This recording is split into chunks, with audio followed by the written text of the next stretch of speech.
with Eldar. Yep. Welcome back to another tier list ranking.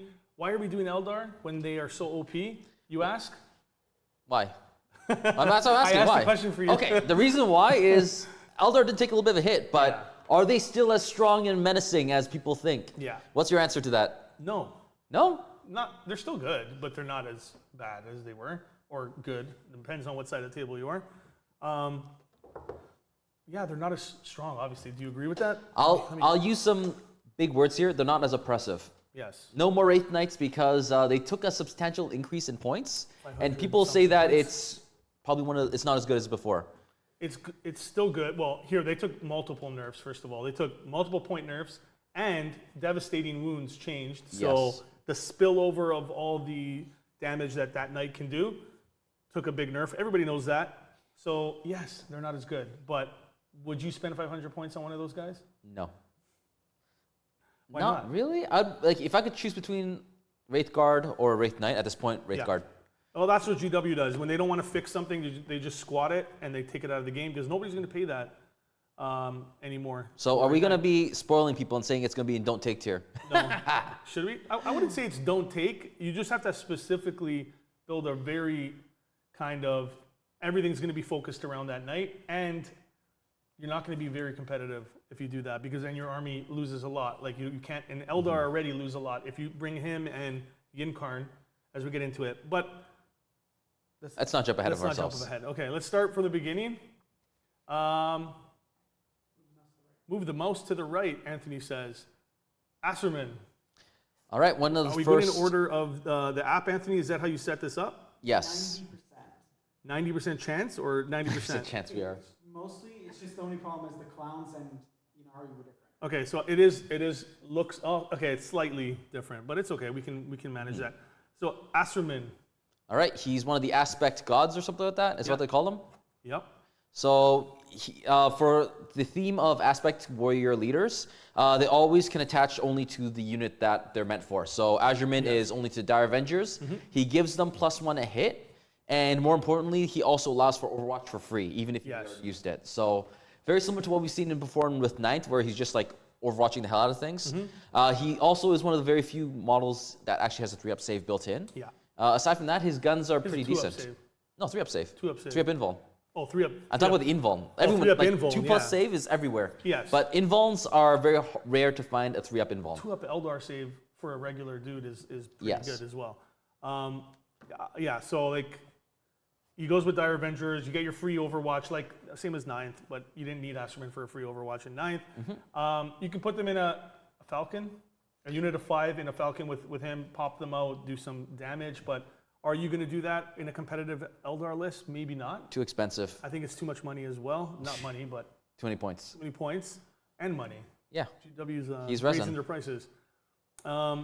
I don't know. I don't think it's something I would run personally. I like Dire Avengers. I want them to work. I don't think this is like a strong combination. Dire Avengers, I don't think are really that powerful right now, considering all the other options they take. Yeah. The more common list you'll see, you usually don't run Dire Avengers. They run other infantry, mainly Wraith Guard. Yeah. And it's either that or tanks. The question is, I haven't run them in a while. Can the Dire Avengers do an action and still shoot? Let me check for Because you. that would make it decent for a deep strike late turn action, but that's so expensive to get them in a Falcon.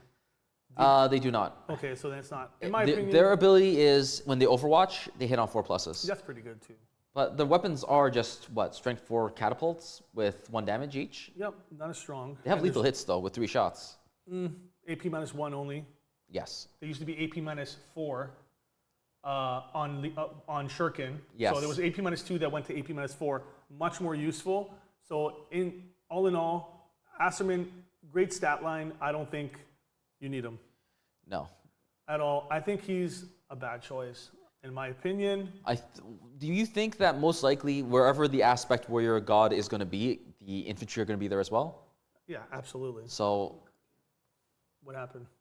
You just have a bad choice highlighted. okay. Anthony, what did you do? I don't know. I really don't know what Anthony does. He's crazy right now. Yeah, he's- But either way, I do think maybe Dire Avengers will probably be around that area as well. Yeah. But we'll talk about them later. We'll talk about it. Let's go on to the Autarch Skyrunner. We like different types of Autarchs in this list. The Skyrunner, not bad. Have you seen him in combat? You played Eldar twice this week. We went to a tournament, X Planet. You went 3-1. You almost went 4-0 with Adamek. Yes. Really good outing for you.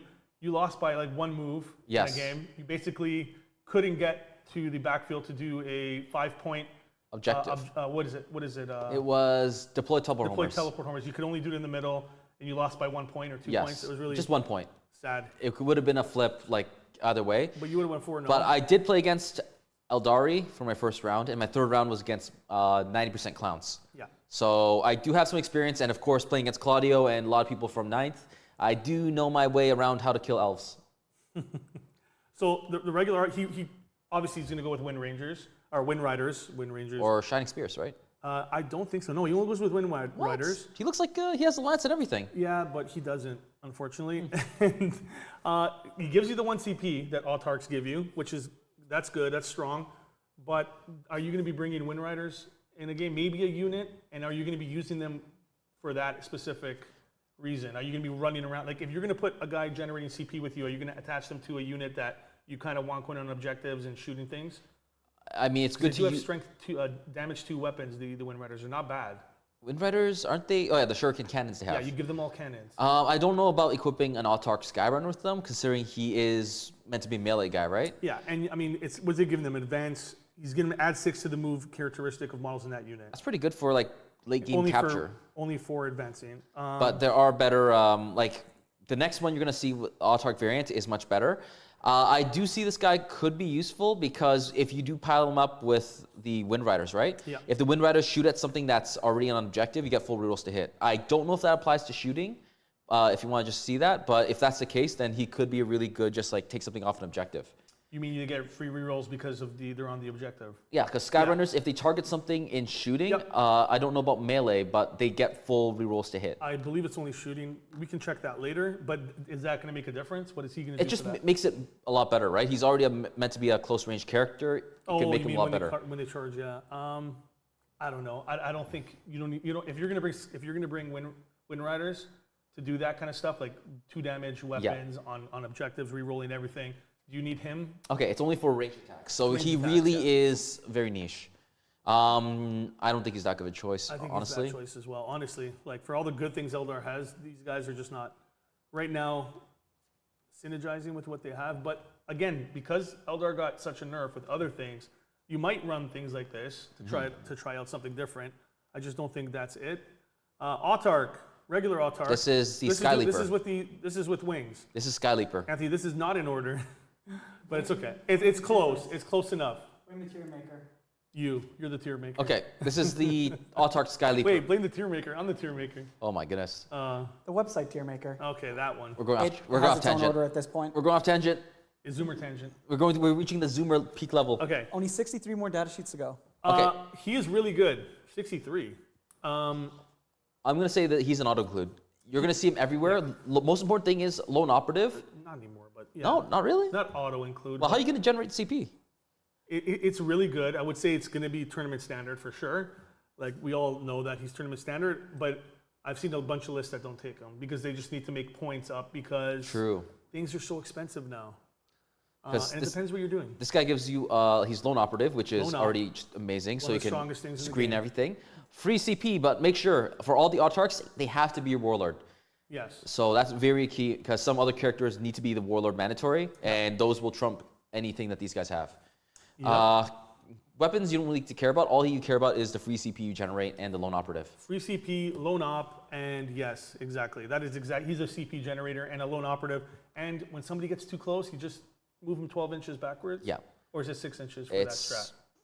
He has a 14-inch movement base, but I think with the thing you're thinking of, prismatic blur, I think it's only like 6-inch movement or something. Yes, it's not full movement. It's not prismatic blur. Fire and fade? No, it's not fire and fade. That's shooting and then fading away. But I know exactly what you're talking about. It's an Eldar. It's an Eldar thing. When people get too close, you just kind of like bye bye. I think it's not their movement. I know it's like 6 inches or a maximum of something. Just check it. But either way, without that, Phantasm is what's called. Phantasm. That's the strat. It can move up to 7 inches. Cool. So that's really good, especially when somebody comes within, like, let's say, a 6-inch or even a 7-inch or a Yes. 9-inch deep strike, you're gone. How much? How It's close only do you have to get? you have to get within 9 inches. Just at the end of your movement phase. You can just do it no matter what. Yes, at the end of your opponent's movement phase, Wow. just move. Okay, The other I one don't you're do that enough. the other one I'm thinking of is Fire and Fade, where of course you shoot and then you can move afterwards. Yeah, but even without that, it's very good. Yes. But yeah, so definitely tournament standard. You are paying a little bit of premium. I think he's at around 115 points, but Yeah. I think, like as you said before, that's why people are upped running other type of lists. They upped his points. That's why. Let's go into the regular Autarch. All right, this guy here is a very standard captain. If you use a strat, I think that's already been Aeldari. used, he can use it again. Yes. And because of the way that things are right now with the data sheet, you can only really do it for battle tactics. Yep. So if you use a battle tactics strat somewhere else, such as command point reroll, which is the most basic one, Mm-hmm. you can command point reroll also with the Autarch Yeah. when he's part of a unit. And of course, he just generates CP, and that's really it. He's just a really cheap CP generation machine. And he has abundance of choices you can take for Yes. ranged weapons. Some are good, some are not so good. Like you said, are you going to take him or are you going to take what's the point difference for these two guys? 115 points, I believe, for the wings? Skyleaper. Yeah. I think 75 points So for it's a big jump. the other one. It's a pretty big jump for what they do. If you're especially that you're just keeping him in the backfield, just generating. So the Autarch could be a good substitute if you just want to generate that CP and not pay a premium for the movement.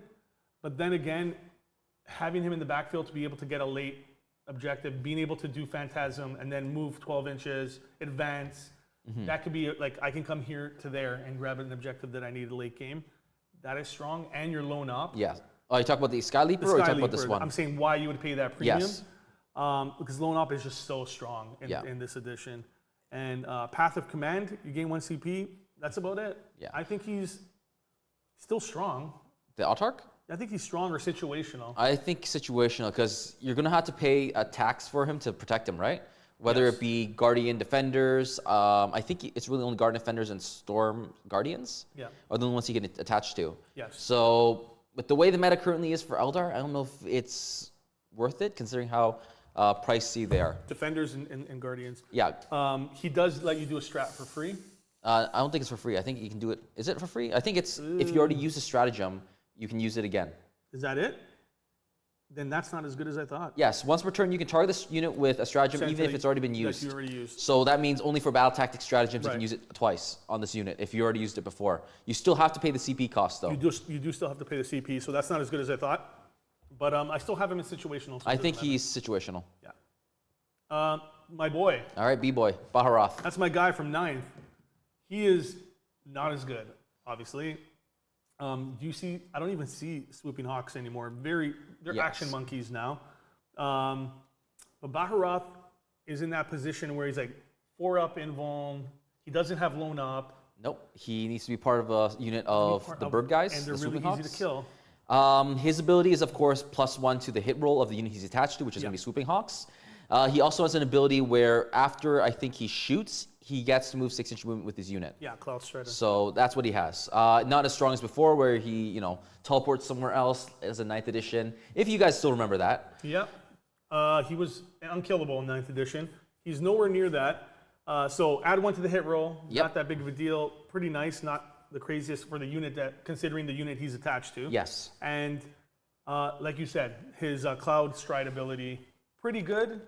But again, if you're going to use these guys as like an action monkey group, do you need to spend the extra points on Baharroth? No. I would not personally, especially how expensive Eldar are right now. So I would not even put him into situational. And this is going based off, a lot of our choices are not just because people will say like, oh, and for everybody that was saying Death Guard cultists are good, or because they got mad that we put it in don't take. Anthony, you saw them at the tournament. How many Death Guard players were there? What, 2 or 3? There was 4. 4, okay. Okay, and how many? I'm the only one that didn't run cultist, and how many of them were bitching about cultists at the end of the day? Were they actually?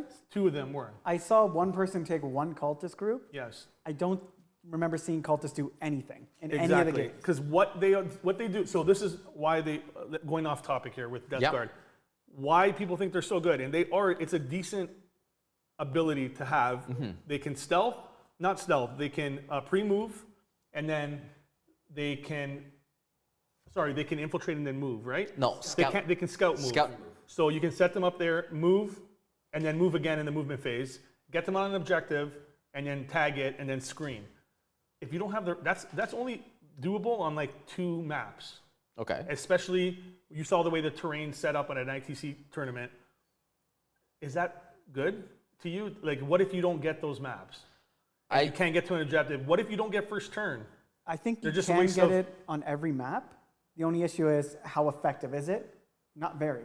I- They're just going Can to you take get it to back the, right can you away. get to the mid on every map? Yeah, since they should be between and at most 10 to 12 Some inches maps away. don't have mid. At most, they should be like 12 inches away, and you could always advance. For 50 points, that's the only. Yeah. Yeah, I'm that's saying. For like, 50 points. It's for not a big me, deal. it's 50 points in an army that has like reasonable point costs already. They got buffs a lot, Yeah. so I think they have uses. Like They're okay. whether or not you can do. I don't like them. I'll say bad choice, not don't Yeah, take. because whether or not you actually use them to like scout move, Yeah. having scout is already useful. You can It use them, is.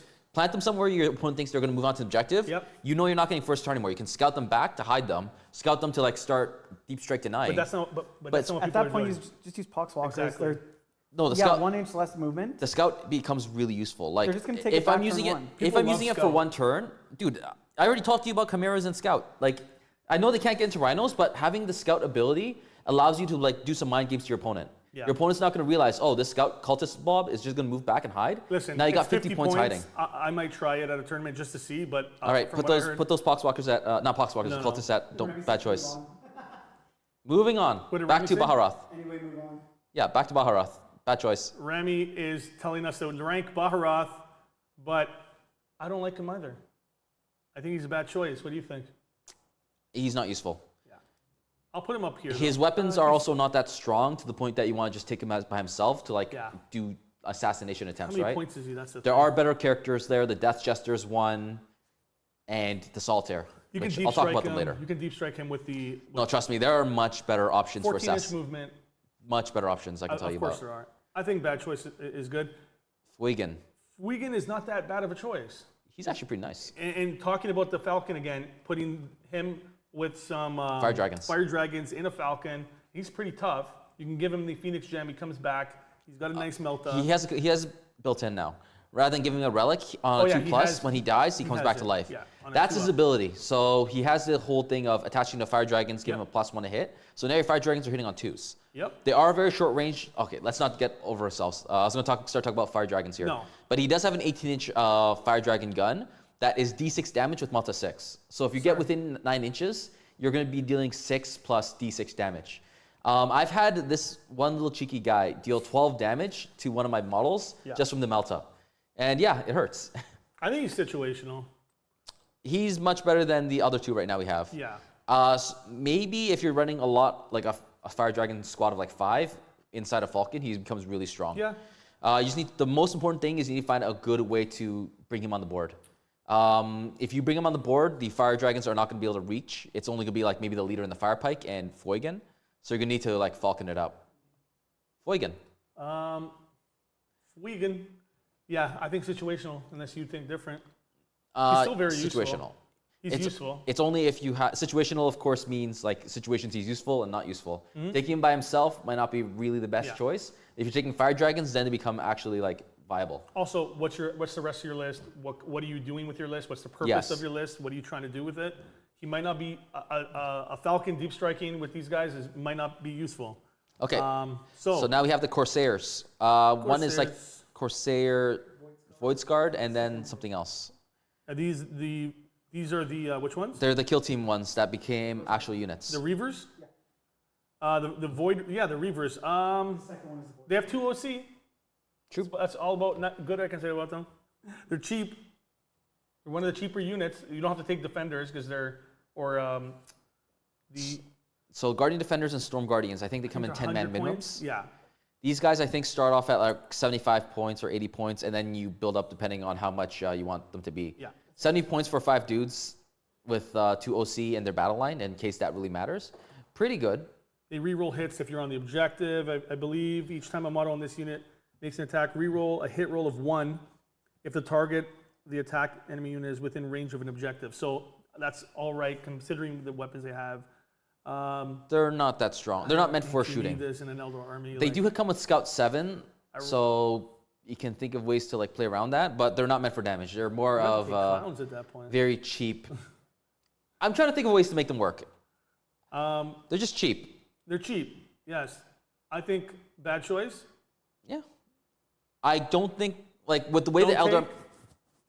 I would say don't take. don't think they'll take. Maybe bad They choice. do at least, if you put them inside, like, a Falcon I would or not take something, these guys. maybe Scout, I don't know. In a Falcon? Because, if they can get in there, I don't remember how that works. No, but why would you put these guys in a Falcon? Scout for? 7. I don't know. If you want a way to, like, just scout your tank up, Why not just deep strike it? that too. It has just, deep strike. It just means you have an earlier turn. Once again, I'm not too familiar with how this unit works. 7 points is cheap for a screen, but Eldar is just all Mute about your mic again. very strong, expensive units that are just going to bash your opponent's brains in. Having some backline is not really going to help, especially when there are better choices that can actually like synergize with the rest of your army. Yep. I think this is more just a kill team thing that I just want to put in because they have the models for it. I mean, if you take a 10-man squad of them, you can give one a Wraith Cannon, which is pretty funny. You can? Only if it's a 10-man squad. So you're paying like 140 points, you can get a Wraith Cannon. Not bad. Just one Wraith Cannon. I still think they're bad choice. I don't know. There's better choices here. The next one is Dizzy. Yeah, this is, and they do have either lethal hits or precision, right? You choose the beginning of the battle. I think they're probably better, and they have Scout 7. There's your Scout. The price and the amount of models they come with is insane. Yeah. If you like Scout, according to that, I mean, maybe take a unit of this for how many points? Why not just take there are Rangers for that too? You can take Rangers. The Rangers are more expensive. Five guys for how much? 100? Rangers. Maybe more? You talking about Dire Avengers or Rangers? Rangers. They're, Rangers are 55 points. 55 points, yeah. Yeah, They're good. these And guys. they I don't move. think. They have a free, well, not free, but if you get within range of them, they can move back. I don't think these guys are They have that great. stealth. Because look at this. They have a huge amount of stuff here. If you want to read through the data sheet for No. the Void Guards, I'm just looking at Scout. They have a sickening amount of stuff. What's their points for the for these guys? they start off at 90 minimum 90 minimum for 10? for 5. Oh, for 5. They are not. I don't think they're that good. And it has 10 max in this unit. I do not like them. I don't like them. Why don't you like them, Anthony? That many options usually means it just gets bloated with abilities and points that you don't need, and then they just die. You're still elves. I think this can die. they're way too complicated for what it's worth. In my opinion, they're too complicated. It's a whole lot to do not much. They have so many, like, I'm telling you, the data sheets they have and war gear they have 3 war gear abilities. yeah, One's a bear has a 4+ invulnerable. This is kind of like Votann, right? Not really. One But it's all pretty ignores simple. cover, one weapon ignores cover. this is basically like Gaunt's Ghost, except that they're elves. It's like old Gaunt's Ghost. It's Yeah, kind of sick. I don't think I'm not a fan of I that. don't think it's worth taking it. Like even for tournament stuff, it's like it comes a headache. Prove me wrong though, because I know people used to take them in 9th. Yeah. I think they used to take the Reavers in like 5-man squads, or was it? Did you bunch them Guard. together, Anthony? So what's this next one here? That's the Void Scars. We're still on it. We're still on the Void Scar right now. Is The that Void them right Scar there? is the second one, and I forget the name of the first one. You already put the first one. The in first bad one's choice. the Reavers, and Yeah, this one Reavers? is the. But is that picture right there? The second. Yeah, to the next like one? Psyker or whatever it is. Okay. Bad choice. Okay, let's move on. Definitely. Let's move on to something that's more useful. Crimson Hunter, a flyer. I hate. You know my view on flyers. This one is actually pretty strong, very formidable. Scary uses them. He uses the Void Raven Bomber He does, and or the other one for Dark Eldar. Drukari, yeah. So this one is it's meant to be an anti-fly fighter type of thing. When you shoot at something that has fly, it gets +1 to hit and +1 a wound. Yeah. It can come with 2 pulse lasers, and then you can equip them with bright lances, 2 Yep. bright lances and a couple missiles here and there. For 155 points, it seems like a pretty good deal.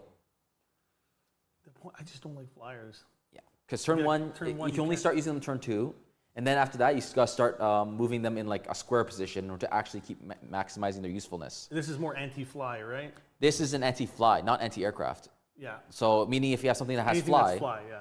you can shoot that at them, you get Add +1 one to hit hit, wound. add 1 to wound. So that is good if you're playing against an army that has a lot of fly, like maybe Space Clowns. All their bikes have fly, right? Yes. This is all going to be +1 to hit, +1 to wound. That's pretty nasty, but it's very situational. Yes. It does come with two Bright Lances, though, if you want to equip them with it. Not bad.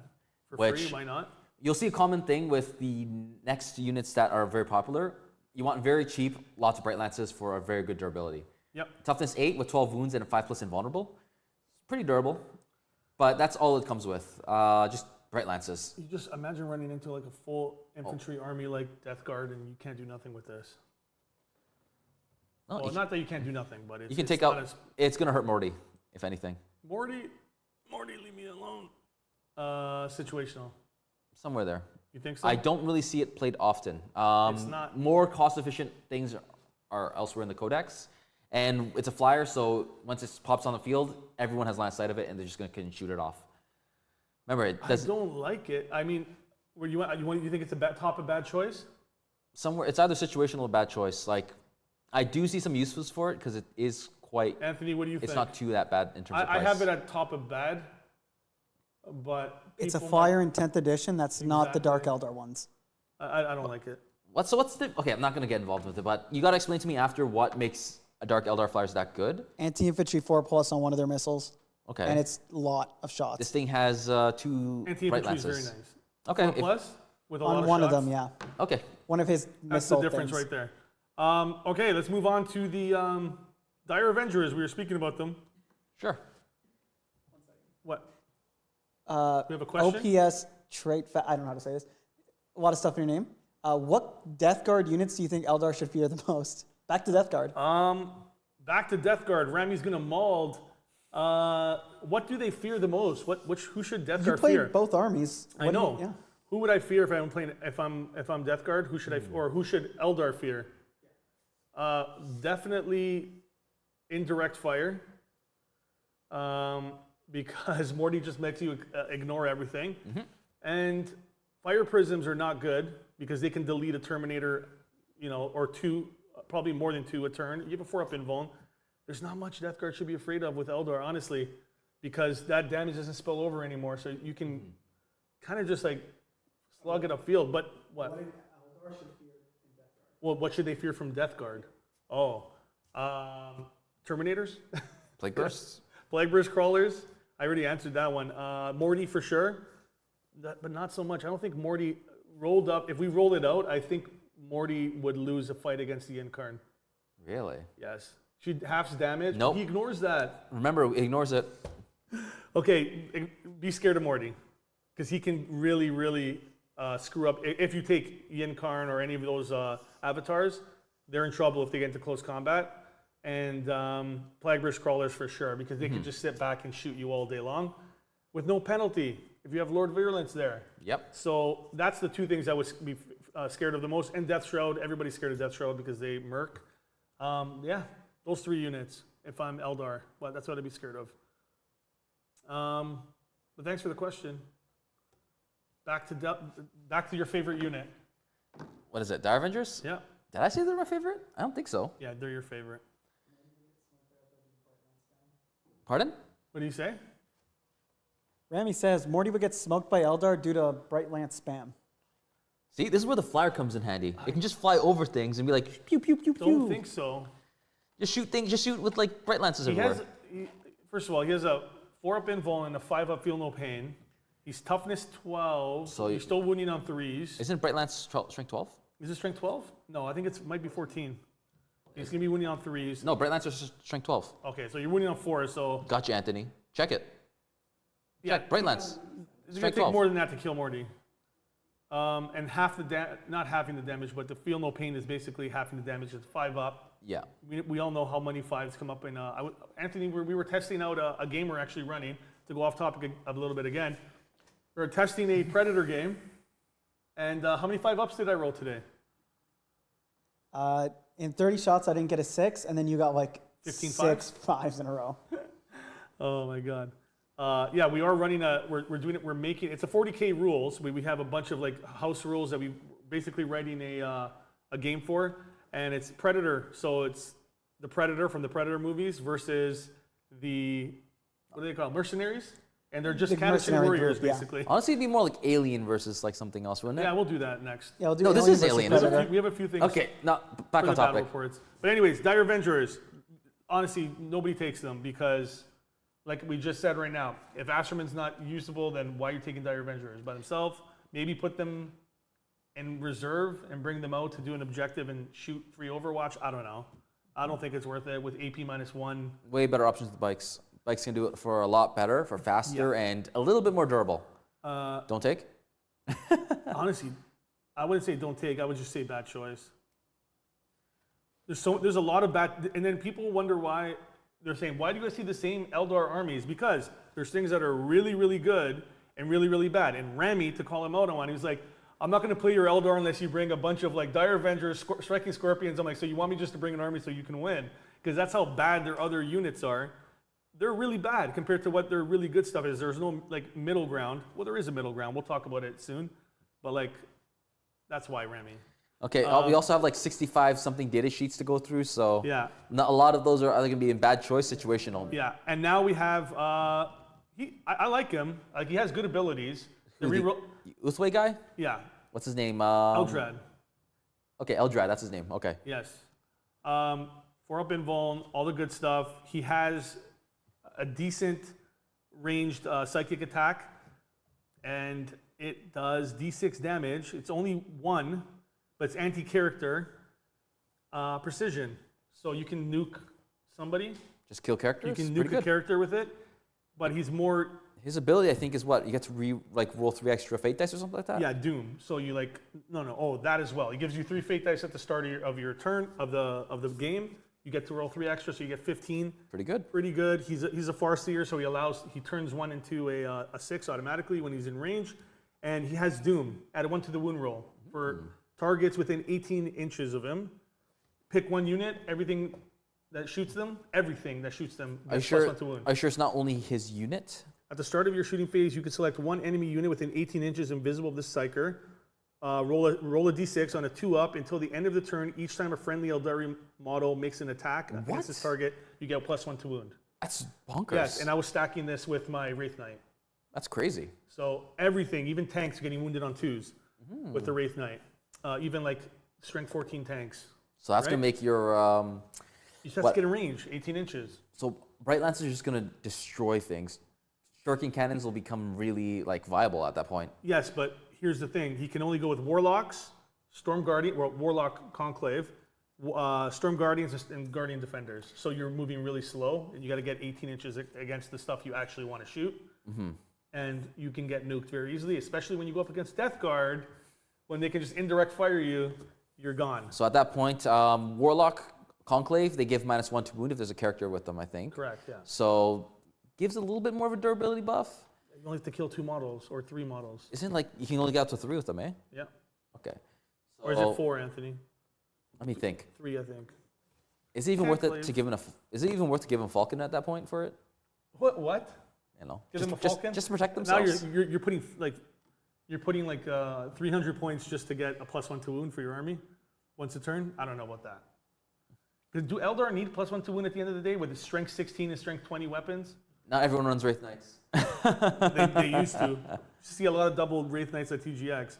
No, not That was anymore. TGX though. That was pre-data slate. Post-data slate world. Very skewed Wraith list, yeah. Knights, I think, are back on the shelves. Yeah, because they got nerfed about 14 times. GW just couldn't tweak them properly, so they just said, okay, let's just nerf them. Let's just squat them. But anyways, before we start making fun of things here too much, I think he's situational. What do you think? That's a strong ability though. It is strong, but he's still situational. Because, like I said, how are you going to get him back there? How are you going to deliver him? He's definitely better than Fuegan there. Do you Better need than Fuegan, do you yeah. need line of sight to do that, or is it just like as long as you're within 18 inches? I think you need line of sight. At the start of your shooting phase, you can select one Oh, enemy visible, unit yeah. within 18 inches and visible to you. That's just a strong ability though. Yeah, but think about it. It's pretty hard to get off. And I've tried it at a tournament. Honestly, TGX was one of it. With the most viable unit being the Wraith Guard, and you don't even need +1 wound because it's always you just need 6s, right? You need 6s. I to don't think he's as necessary if you're just if you're running the meta build for Eldar right now, which is Wraith Knight bricks or Wraith Guard bricks. It doesn't seem like he's usable. I'll make one point. It was really good to have him with your Wraith Knights Yeah. because what was really strong at the beginning of 10th? What, Mortal Wounds? Knights. Oh, Imperial Knights. So with your Knights, wounding on 3s goes to wounding on 2s. Well, at least against one unit per turn. And you're basically, that Knight's going to delete a Knight guaranteed. And then the other Wraith Knight that you have, when we were spamming those, is most likely going to delete another one, unless you roll really bad. So that was a good combo, but that's gone. So let's go to the next one. All right, what's the next one? Is that the... Falcon. I like the Falcon. I'm not going to say I don't like the Falcon. Deep Strike's huge. You can put a bunch of different types of units in it, especially we said the Fire Dragons would be good. I used to run it with Dire Avengers when Dire Avengers were actually good. And it has some Bright Lance on it. But besides that, you're going to pay a premium of what, 180 points? No, he's around 110. For 110? toughness 9 with 13 wounds. Okay, that's not bad. 5+ invulnerable save. And once per game, you can deal D3 on a 2+, deal D3 mortal wounds to an opponent, and they force a battle shock. Yep. Serpent Shield. And you take Bright Lance on it, obviously, with the, what, a Pulse Laser? What does it come with? Oh, sorry, I'm thinking the Falcon, not the Wave Serpent. No, the not Falcon the Wave Grab Serpent. Tank is when something disembarks from it, reroll to wound. Reroll to wound. That's what the Falcon Grab Tank does. And Comes with Deep Strike. You get a Pulse Laser. You can take a Bright Lance or something else along with it, and you have a Twin Shuriken Catapult. If that's what it, if I'm right about that. Fire support. In your shooting phase after this model has shot, select an enemy unit, one or more of those attacks until the end of the turn. Each friendly model that disembark from your transport, this model can make an attack unit and re-roll the wound rolls. So pairs well with like Fire Dragons with their high damage Definitely. output. Yeah, that is really good with Fire Dragons. I'm not going to lie, but I still think it's situational. There's nothing else that they can really use unless you want to take. No, they only have a 6 capacity, so you can't even put like Wraith Guard in there. 5-man squad. I don't think it's that powerful right now. 5-man squad with the leader. That's it. So with the a character. Fuegan's right there, but yeah, he's situational right Just now. put them beside each other because that's the only 2 units they can use that with. That's going to be actually usable. Is this a Warlock, Anthony? Yeah. Warlock Skyrunner? Or is that Is the it a Farseer? No, it's a Farseer Skyrunner. They're not bad. What does he do? They have. Is it guide? They do have guide, so you can re-roll the hit rolls. That is not bad, but I don't know, man. There's just so many better characters that you can take with this army. It's just I know you like speed, so you want to have. So one thing I've guys seen on with bikes. one thing I've seen with this unit is for Wraith Guard. Yeah. You pair them up with this character here. So you just and if you need to just fish for 6s for lethal hits, it's always there for you because you're going to be hitting on 3s with them. So 6s are just Wraith like Guard? yeah, because you're willing to hit roll for lethal hits, right? Oh, with the right. Spirit Seer there. Yeah. So that could be something that you might want to get. Like just keep fishing for 6s for lethal hits. You mean with guide? Yeah, with guide. Because guide applies to just you If you target wanna a go unit fishing. It's only and they 10 get shots though. 10 shots with lethal hits, right? And then you get to re-roll that. Roll everything. Re-roll everything. You might miss though.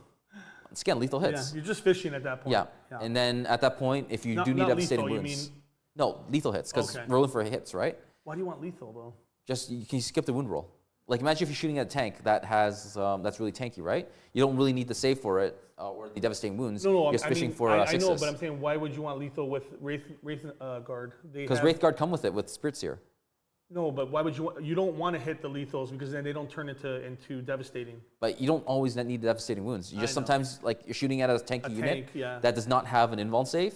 Remember, you're hitting on 3s, Yeah. and then you need to wound that vehicle on a 3 or 4, depending on what it is. True. Lethal hits do come in there as well. You just get a bunch of rerolls. Like yeah. it's good for utility, and I don't think he's that too expensive a character if you also have other bikes with them. I saw somebody run a TGX, not TGX, the X Planet tournament. Yeah. He was running Harlequins with a couple of Eldar units here and there. Yeah. You put him with a bunch of bikes, and the bikes also get rerolls against it. Yep.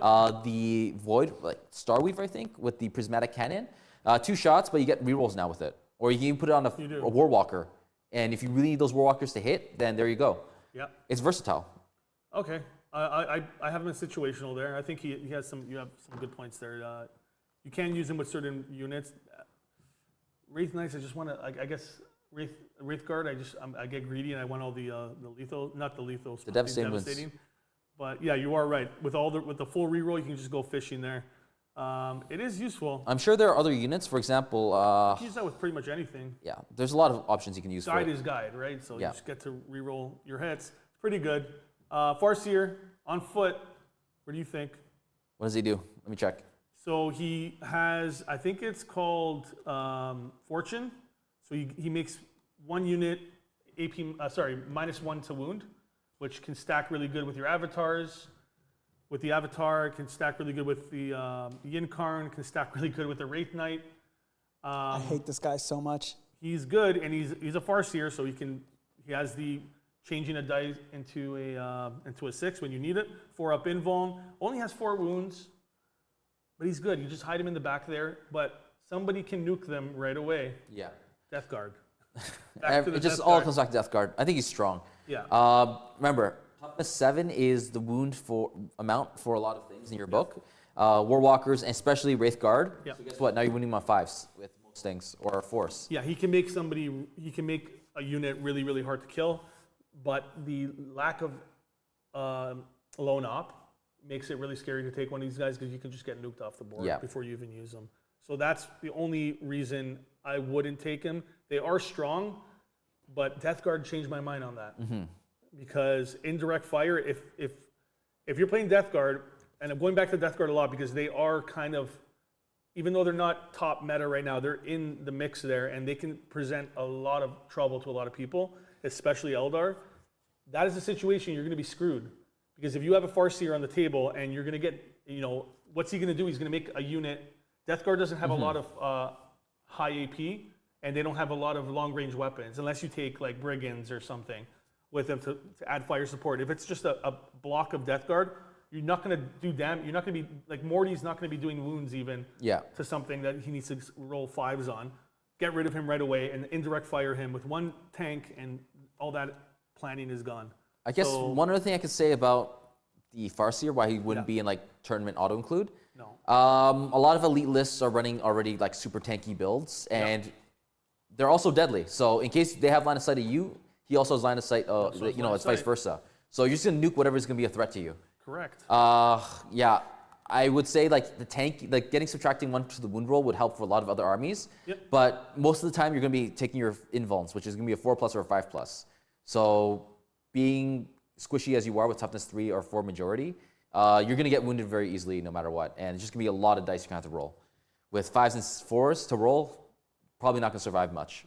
Yep. Kill whatever you can before they can kill you is Eldar play. Okay.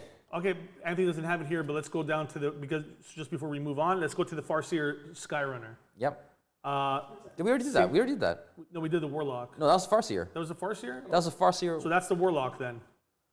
The Farseer Skyrunner we put up there. Are you sure? Okay, this is the Warlock, yeah. So let's do we'll do the Warlock after then. Let's do the Fire Prism. Excuse the second Fuegan there. There's 2 Fuegans? They're the third one. What? So I added him my last God. night. I had to add like 10 data sheets last Anthony. night, Let's put and them I beside didn't each see other. Fuegan. You want to confuse people? Just leave him at the bottom. It's already too late. He's already there. You already can't put him? remove He's him. there. The left one is the new Fuegan one. and Fuegan Jr., because one's a bit smaller. Fuegan Jr. is We better. can't take him off. Okay, Fire Prism. What do you think? Very. You know my stance. It's the ace. It's one of the ace cards that Eldar have. How many do you run? 2, 3. I'm asking what you would run. You know their stats. You obviously need 2. They're 180 though now. 360, so 2. I'd say 2. I would definitely run 2, especially with no Wraith Knight anymore. You definitely need multiple of these. It's not a tournament standard. I wouldn't say it's a tournament standard, but it is. Because what are you going to shoot stuff with if you're going to go all small ball, so to speak? It's just a fast vehicle. It's also a fast vehicle. Yeah. Pretty good hull. But that Fire Prism laser that does 6 flat damage can do some work. Yeah. Nothing else I can really say. Rerolling basically 2 to hit, rerolling 2 to wound. You can reroll both to hit and wound. That's really strong. You're hitting on 3s. You're wounding most things on 2s or 3s. I think it's really strong. 2 to 3 of these in your army is no one's gonna say not to do that. And what's the other ability it has? Just the rerolls, right? Yeah, it's just reroll 1s to hit and reroll 1 die Strength to 6 hit. damage, AP -4, strength 16. So most things you're winning on 2s. Yeah. It's a good tank hunter. And then when you link fire, you can just get 4 shots in on a tank that you really need dead. You're gonna kill whatever you need to shoot at. Oh, that's Bright Lance. Why am I not seeing the? It's the Fire Prism, right? Yeah. Oh, that's the wrong one. That's why I was like, I'm pretty sure it's strength 16. I'm just checking that right now. 90%. Oh, it's strength 18. Strength 18, even better. Wow. It linked fire as well. So we didn't talk about linked fire. You can fire through each other. Yeah, as So long if as you have a fire prism on this side of the board and you have 2 over here, as long as I can see those 2 fire prisms, Yes. can see the hull of the other one, I can shoot line of sight with this one. Yes. So that is incredibly strong. And trust me, I'm an Eldar player, and I wasn't playing Eldar at the last tournament, and I forgot about that. I was like, oh, he can't see me there. I'm like, this guy can though. And you can easily forget about that. But anyways, fire dragons, we said they're pretty viable as long as you take them with a Falcon and Fuegan. Yes. It could be a good combo, but are you going to see that? You're gonna have to build your list specifically around that, and most big lists don't really have these. I think they would go right beside their buddy here. Are they more? I think you need to take Fuegan with them because then he's re-rolling everything. I think Fuegan would be, if you're running these guys, you got to take Fuegan. Because Fuegan gives +1 hit to them. Now they're hitting on 2s. And you said re-rolling wounds, right? No, they don't no, re-roll that's with the coming out of the transport. Yes, Falcon. if you come out of the Falcon, Falcon shoots at something that you want the fire prism to target, or the fire dragons to target, fully roll to wound. Yep. So now you're just going to legit delete vehicles if you can get within close range, though, because it only is a 12-inch gun on the regular guys. It is. So it's really short range, but it is powerful. Okay, Guardian Defenders. 110 points for 5. 110 points for 10. And you get a weapon platform, but what are you going to do? You're spending 100 points to use them like a back screen? That's all I would use them for? They do have a nice ability where I believe if you're on objective, you do get Fate die back. Yep. They recycle, they not recycle, but they give you an extra, you get to roll another Fate dice a turn for every objective you hold. That's pretty strong. I think you only do it once. If you have like 3 guys on an objective, so it's only one, okay. One of those can activate this ability to generate a new Fate die for you. Are you sure it's worded like that? I believe so. Let's see. When a Dire Defender model in this unit is, no, that's not it. Defenders of Fate, at the end of your command phase, for each objective marker you control. Oh, each. That has 1 or more units from your army within this ability's range. Roll a d6, add it to your Fate dice pool, displaying the result you were just rolled. So each one can do it. Okay. Unless I'm reading that wrong. Anthony, you're the What do you rule think, lawyer. Anthony? At the end of your command phase, for each objective marker you control that has 1 or more units from your army, within ability with this ability within range, roll 1. So is it just if you have 4 of them, 3 of them, you roll 1? 3 or 4? For each objective marker you control. The key thing it says is each objective marker you control. Yeah, it's each one. Now you're confusing me. I think it's situational, like up here. I would not say it's bad because now you not it bad. also makes a screen for Ulthran. Yep. Was it Eldrad Ulthran his name was? Ulthran? So he helps him protect himself and give him some bodies so you don't get obliterated by artillery. But if you just want bodies in your back line, wouldn't the void, the 100-point void? They can't attach. You can't attach Eldrad to them. It just acts as a screen for Eldrad. That's the important that's the only thing. reason you would bring him to bring Eldar. And also, the ability is pretty useful to get yourself extra Fate dice if you need it. But if you're a real skilled Eldar player, Fate dice are just there to, really guarantee the kill. Okay, we got the Wraithfighter next. Is that this over here? Yeah, that's the airplane. Is this the one that you were talking about, Anthony, the bomber? No, the bomber he's talking about belongs to Dark that's Eldar. that's the Dark Eldar. This one is 2 heavy D-sides. Yeah. They only damage 2 with D6 shots each. Strength 14, AP minus 2, 2 damage. -1 from the battle shock. Yeah, and then you're forcing your opponent, I think, to subtract their leadership and battle shock tests. Yep. The D6 plus blast is nice. Damage 2, AP -4. You can, if you spam a few of these, it could be pretty good. Yep. Plagueburst Crawlers in the Sky with AP. Is it Torrent? Or do you still have to It's roll blast. No, it's blast. You're talking about the heavy D-scythe, right? to hit? Yeah, you still have to roll the hit, though, right? Yeah, it's D6, hitting on 4s, strength 12, so you're, Wait, hitting on 4s? yep. Ballistic skill 4. Ooh. Blast, but it's D6 plus blast. Not that bad, and it's AP -4, so you're going to be this is like a Marine Merker. Yes. You're going to be killing as long as you roll decent with that D6, it is swingy. If you had a few of these, they'd be all right. They're OC nothing and they're flyers, so you know how I feel about it. So I definitely think it's better than that one. I don't know. I think the Hemlock. I think the other one is pretty good. Let's put them The Crimson beside each Hunter. other. You think the other one's better? I think the Crimson Hunter is better. Overall, it hits on The 3 flyer space. killer, that's the thing, yeah. No, it also just hits on 3s naturally. So Yeah. get some nice cheeky angle on something, shoot them with your. It's overall it just feels like a very expensive but fast Warwalker with the loadout it has. Yep. What's Rami saying? So he made a good point with the Dire Avenger thing of why the wording's weird. Yeah. Wait, Probably Dire saying- Avengers or Dire Guardians? Dire Avengers. Or no, the Guardians. Guardian Defenders. The last one. Yeah. It's probably worded like that so that you can't put 3 of them on one objective to roll 3 dice. Yeah, for each objective you hold with one of those units And on it says So you 1 can't- or more. Yeah. That way you can't put 3 on one objective. So as long as you hold 3 different objectives with them, you're fine. Okay. That's the way I interpret it. But Howling Banshees, you said today you like them. I used to use them. They used to be really good. They still have some pretty good rules. They look Fight cool. first. What else? I believe they can advance and charge. They definitely can advance and charge. They can go in deep strike if I'm not mistaken. No, they can't. They can't. That sucks. Oh, they can declare a charge when they advance or fall back. Okay. With fight first, it'll be interesting to see. It's like a counter. It's more like a counter charge unit that you can have. Can you They also Overwatch them have now? 8-inch movement, which is a lot faster than you'd expect. They don't have advance and charge. They do. They have advance and charge. They can declare a charge in the turn they advance or fell back. Yeah. That's what their ability is, which is pretty good. Oh, advanced or fell back. Okay, I didn't Yeah. hear you say advanced. Can you Overwatch them now? Yes. Yes, you can. Oh, because before you couldn't in other editions. Anthony, you've only played one other edition. Played Yeah. 8th. In 8th you couldn't either. 8th is base. 9th edition is basically 8 2.0. Wait, you played 7? He has not played 7. No, I've not played Okay. 7th. Poor guy, he has not played the Poor best Anthony edition. hasn't played the I'm best. trying to convince Justin to play 7th with me. I would play 7. I will play 7. Play 7th. We have the rule book right there. I see. I only have guard though. All right, back to this. Situational. You think they're strong? I don't like 1 damage. No. Sorry. They do get +1 hit with Jane Zar, which sort of brings them up.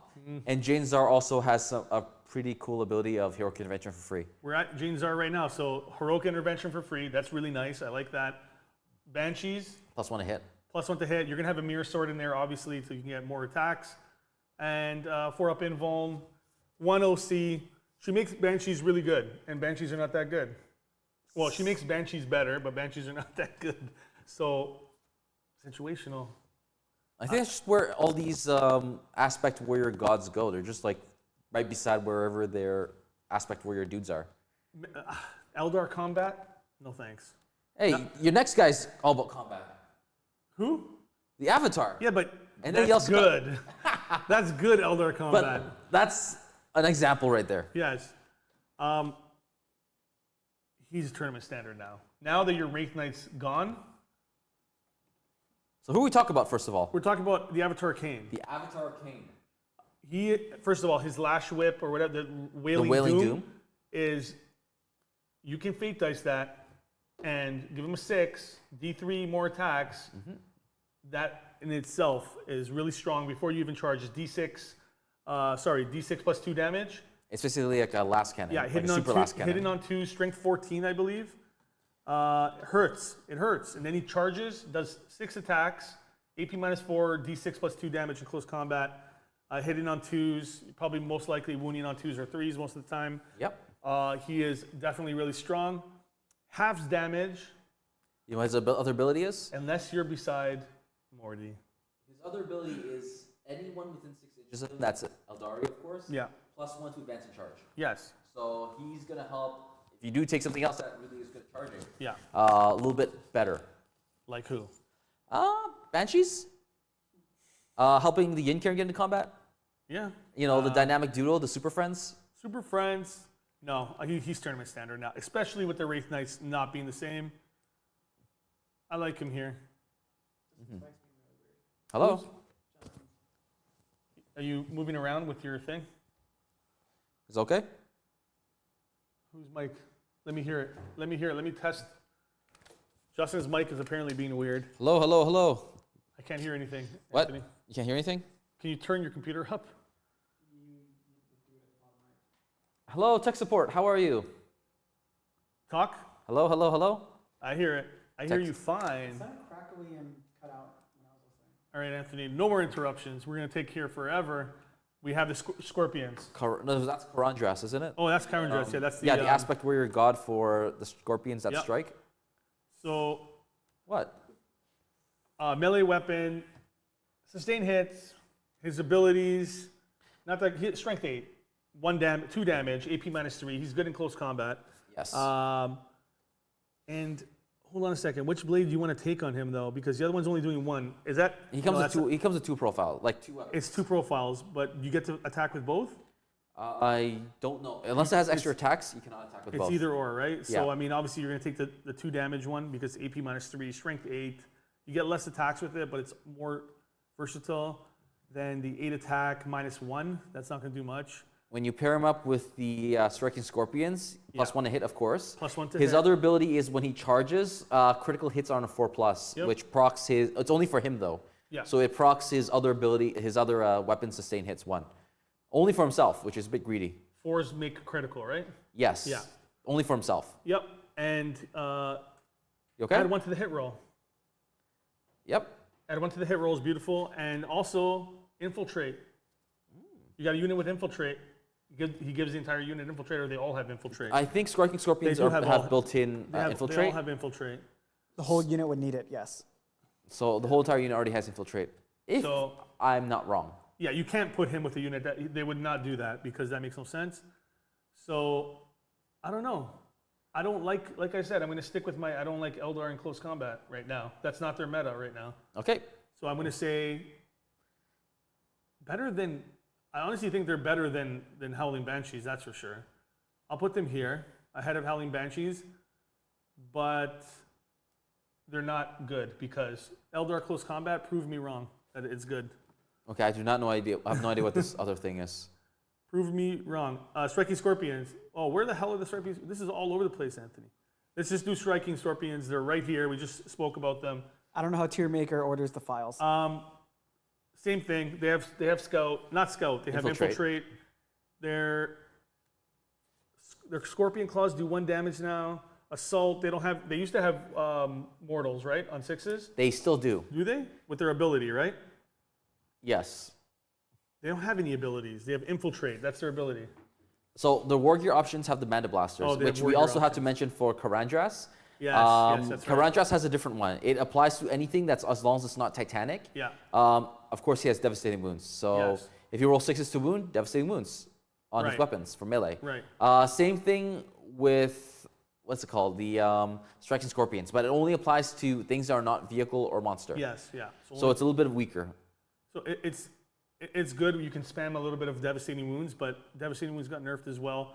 They're better than the Banshees. Yes. I'll say that. The thing with the Scorpions, they only have 1 damage apiece, so Devastating Wounds doesn't really impact them as much because you're doing 1 at a time, so Yeah. you keep feeding your opponent piecemeal Devastating Wounds, rather than like damage 2 or damage 3 Devastating Wounds, in which it just disappears afterwards. I'm not going to waste time with this. I have no idea what that You is. need to go back.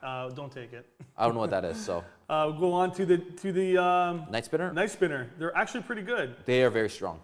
Indirect fire, as we said, indirect fire is really good now.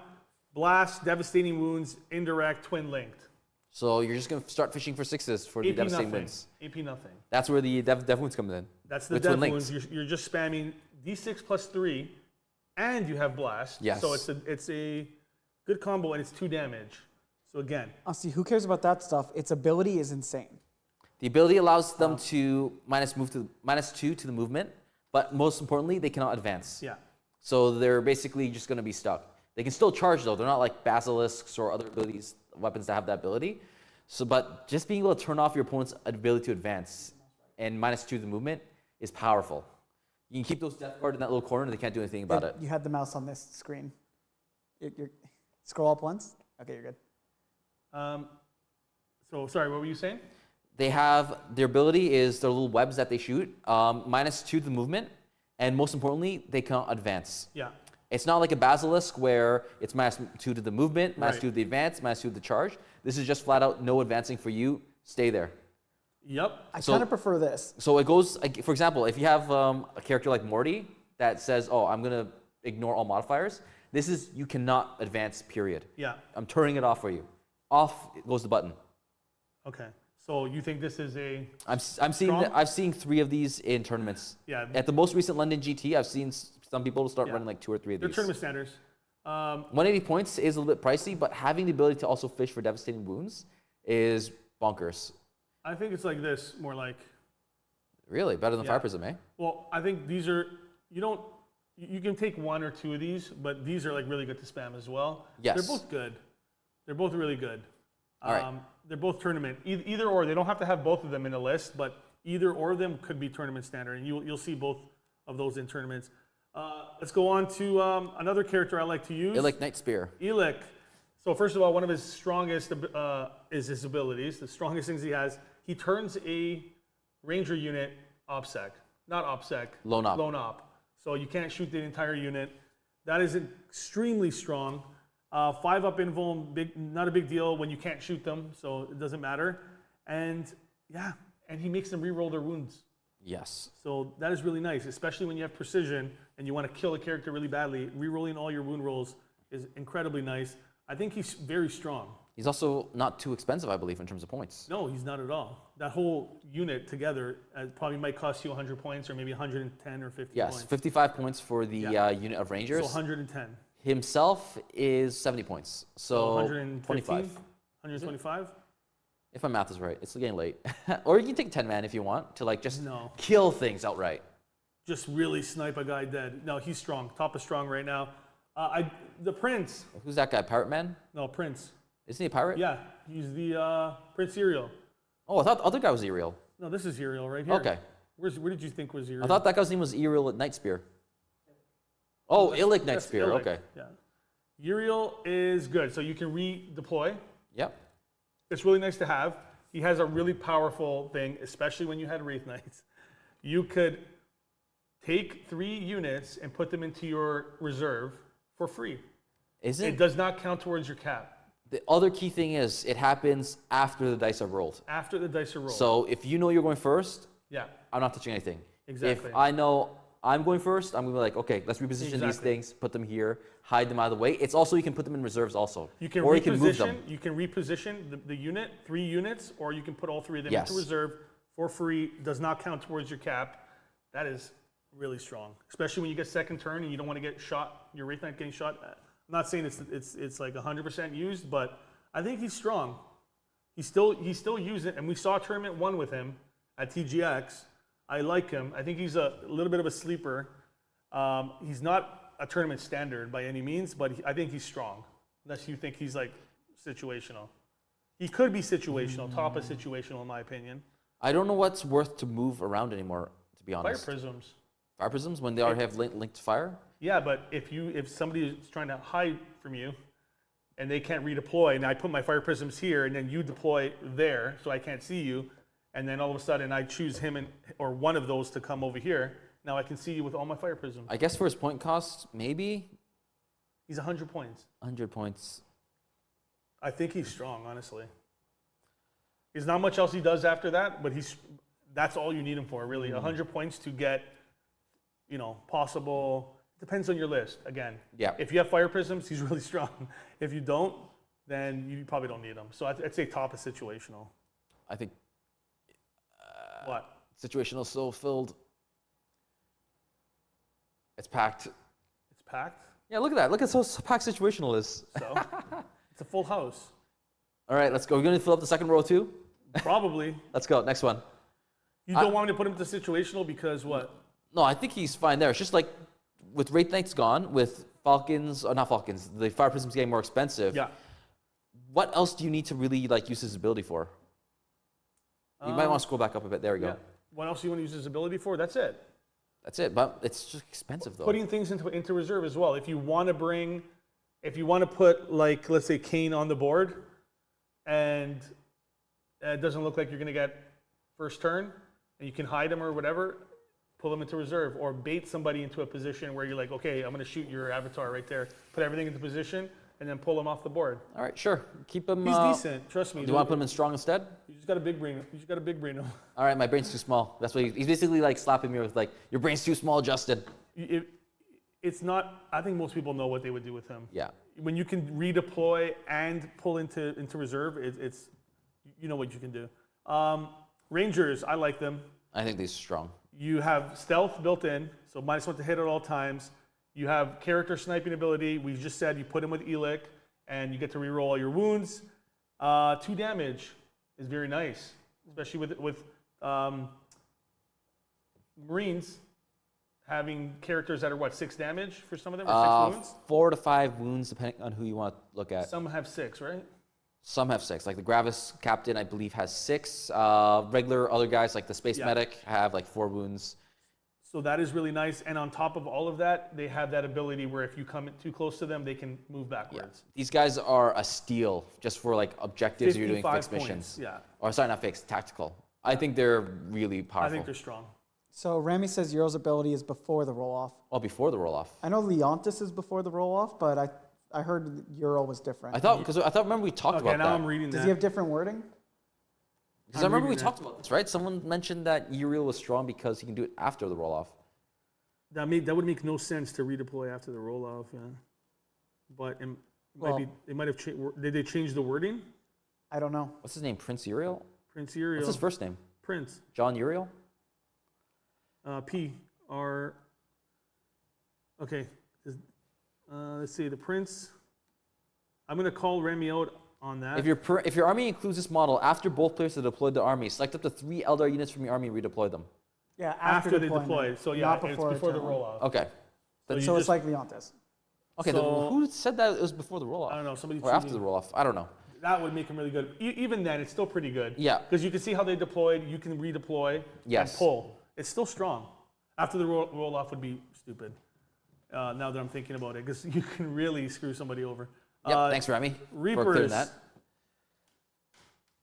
Reapers, not used. Don't think they're Weapons that... are not needed. They have one indirect weapon that got nerfed. Bad choice. We don't even need to talk about them. I'll put them below. No, they're right there. They're bad choice. Or even don't take. What do you think? Don't take them. Don't take them? I think the little plane down there needs a friend. Don't take these guys. I have legit not seen them. I have not seen a Yeah, single person use them. Their guns are crap. They have one indirect weapon that you're just not going to hit with. They got nerfed. They used to be really good in 8th edition, and they don't have. What was the ability they had? Was it forcing leadership or something? Forcing battle shock? No. Back when they were good, I don't know. Ignores cover, I think. ignores cover. Yeah, they had ignores cover. I don't think they have that anymore. Let me check. Reapers. If they have ignores cover, at least that's a little bit decent. Range weapons. Ignores cover. So that is not bad, but AP2, I don't know. What do you think? I don't take or Don't take. I legit choice. don't. I legit don't see them at all. Yeah, they're like not there has to be a reason why they are legit not taken. Okay, you like these guys, right? Shadow Spectres. They have their force rolled unit. They have a pretty decent gun. It's either the dispersed amount of shots, where you get like 3 anti-infantry shots, Yeah. or the focus blast that has like 3 damage flat. Their ability is after they shoot, they can move 6 inches. They cannot charge afterwards. They have built-in deep strike, if I remember correctly. Let me double check that. Yep. But overall, I've seen some pretty good use of them. Just like jump, shoot, jump onto objectives. Just be very annoying overall. Yep. Let me check Shadow Spectres. Yeah, they have a prismatic rifle, which is 1 shot, 24 inches, strength 6, AP minus 2, 3 flat damage. Yeah. Respectable. Their infantry one is like D6 shots, strength 4, AP minus 1, 1 damage. Yep. They have deep strike and stealth built in, so they are actually pretty durable for what they can do. Yeah. Strong? Pretty strong. Points? They are, let's see, I wouldn't use them personally, but 19 points if you're not taking the Exarch. Yeah. If you take the Exarch with the unit, which is up to 11 models, yeah. 220 points That's in too total. expensive. I think you just take a 5-man squad. 95 points for what they can do. Shadow Spectres? Yeah, 95 points. Okay. That's not bad. I can deal with that. And they're pretty strong. Their weapons are good. Yeah. Okay. So Forge World has a unit up there. Look at that. Wow. All right, your bread and butter from 9th edition. They're still fun. They're fast. Fly is not as good anymore. So you can't put them behind a building and just fly over it for free. You got to go up, down, so they're not as fast. Having Lance in close combat is nice. Do you want to get into close combat with Eldar? You already said no, so I'm expecting these guys to be at least situational. Yeah, and then their Lance shots are going to be 8 inches away. They just have short, like they're just not good. You can't even screen with them. They're too expensive to use as a screening unit. 6 of them would be ridiculous to bring. Just a bad choice. Their only saving grace is they have -1 to hit at all times, whether They it's in do. combat or whether it's in shooting. Your mass 1 to hit. It doesn't matter. They're going to be one shot by most things because they're only two wounds apiece. Don't take them. They're bad choice to don't take. I'm going to keep them in bad choice just because I don't want to nerf my boys like that. Leave them alone. All right, Shroud Runners. These are the snipers. Yeah, the Rangers on the sniper Snipers, bike. 5 up invuln, 3 wounds apiece. I see them around. They have Scout 9. They're usable, and they have stealth. Their ability, I was reading it during our supper. Target acquisition. Within 12 inches of this bike, pick a target. Anything else that shoots at that target is going to get lethal hits. Lethal hits, yeah. Pretty crazy for what it can do. Imagine you getting out on a Wave Serpent, lethal hits. Or, whatever shooting you have. Bright Lances on the Warwalkers. And it applies to themselves as well? Yeah, applies to all units that shoot at that target. Get lethal hits. So that's pretty good. And they have precision, so... Just don't expect them to survive nice. when they're out in the open like that. Yeah, and they have four wounds, I said? Yeah, 4 wounds apiece, or 3 wounds apiece, sorry. I think 3 wounds. 1 for the bike and 2 for the guys on them. Situational? Keep saying situational. I think they're situational as well. I'd rather run Rangers instead of these guys. Just for how many points are they? Let me bring that up for you. I think they're pretty, their ability is strong. They're good. It's good, but I don't know if it's risky to take them because you're going to get that lethal hits, but your army's already super lethal anyways. Lethal in terms of they can kill things. Yeah. What are these called? Shroud Like Runners? Shroud Runners. 3 are 80 points and 6 are 160. 3 are 80 points? Oh, wow. Is that expensive? That's pretty good. Competitive pricing, eh? 3 at 80 points. Let me see their guns. Each one comes with a long rifle, scatter So laser, one each. shuriken pistol, and close combat weapon. And then you get 14-inch movement. They're not bad. For that ability alone, honestly, You want to move them up a tier? yeah, they might be strong. I think I agree with that. Yeah, If you put them you're getting there, lethal hits for everything. That's really good. Yeah, I don't mind putting them there. They're not going to synergize with every list, but that is really good at getting lethal. Scout 9 also helps with early screening or just going on objective being annoying. Yeah. If 80 points dies, it's not that big of a deal. And I mean, you're not going to kill much with them. It's more to get that. You bring 1 unit of 3. I like that. They're strong. All right, Warlocks. Warlocks. This is just a warlock. 1 warlock. No, this is the Spirits here. Oh, Spirits here. Yeah. Okay. So it's not going to make sense yet. It's not going to make sense yet, but it will make sense after when we talk about the unit you put this guy with. Lethal hits. Gives the unit lethal hits. He only goes with 1 unit. Wraith Knight. Wraith Guards. Wraith Guard or Wraith, what are the sword guys called? Wraith Blades. Wraith Blades, right? He goes with both? Yeah, Wraith Guard or Wraith Blade. Or Wraith Lord. Wraith Lord too. Huh. Yes. So, lethal hits is great, but he makes ballistic skill +1. So Wraith Knights go from 4 to a 3 with lethal. Not only ballistic skill, it's add 1 to the hit attack roll. Is it just the attack roll? So that means in melee combat, you're hitting on 3s. Oh, okay. So you're going to start punching with your... While this model is leading the unit, weapons in this unit have the lethal hit ability. Each time a model in that unit makes an attack, add 1 to the hit roll. Yep. So that's it. So that's pretty good. He's up there because how good does he make one of the best units in the game? A lot better.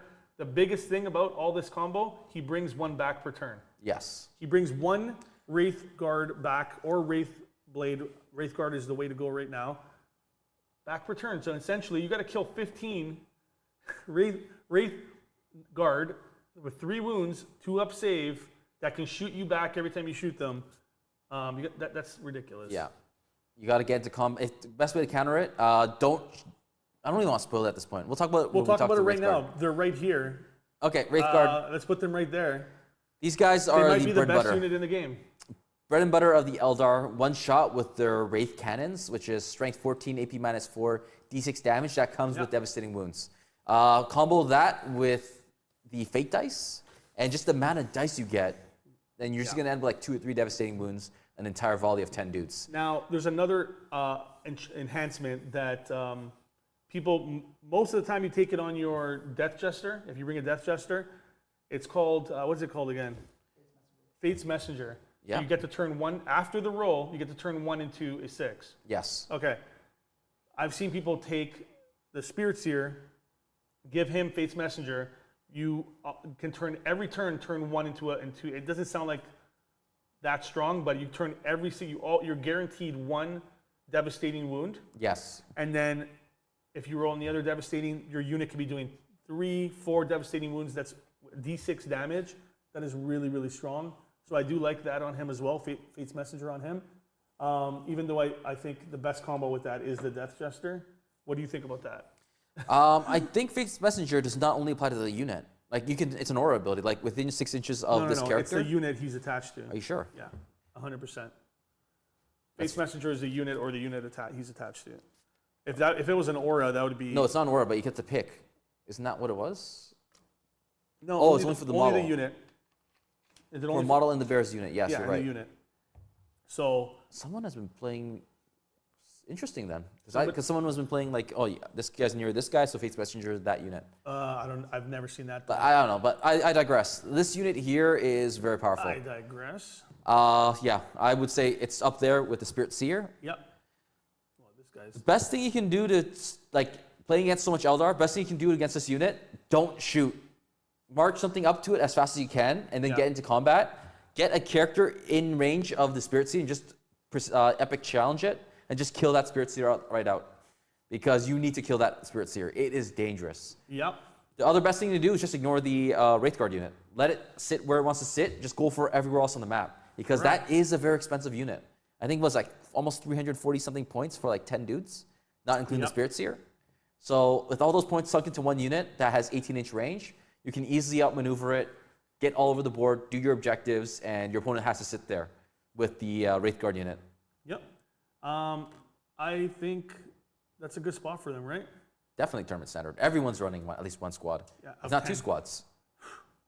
Nasty. Let's go to the Storm Guardians. I'm not going to waste time with them. I think they're a bad choice. What do you think? They have basically the same rules, right? No, different. I Is think it slightly different? they have OBSEC. They have your command phase, if this unit is within range of an objective marker you control, the objective marker remains under your control, even if. Yeah. Okay. So you gain It's so sticky. It's sticky objectives. You have a sticky objective with them. You can put them at the back, move them around. Okay, they're not as bad as I thought. Maybe sit bottom of situational.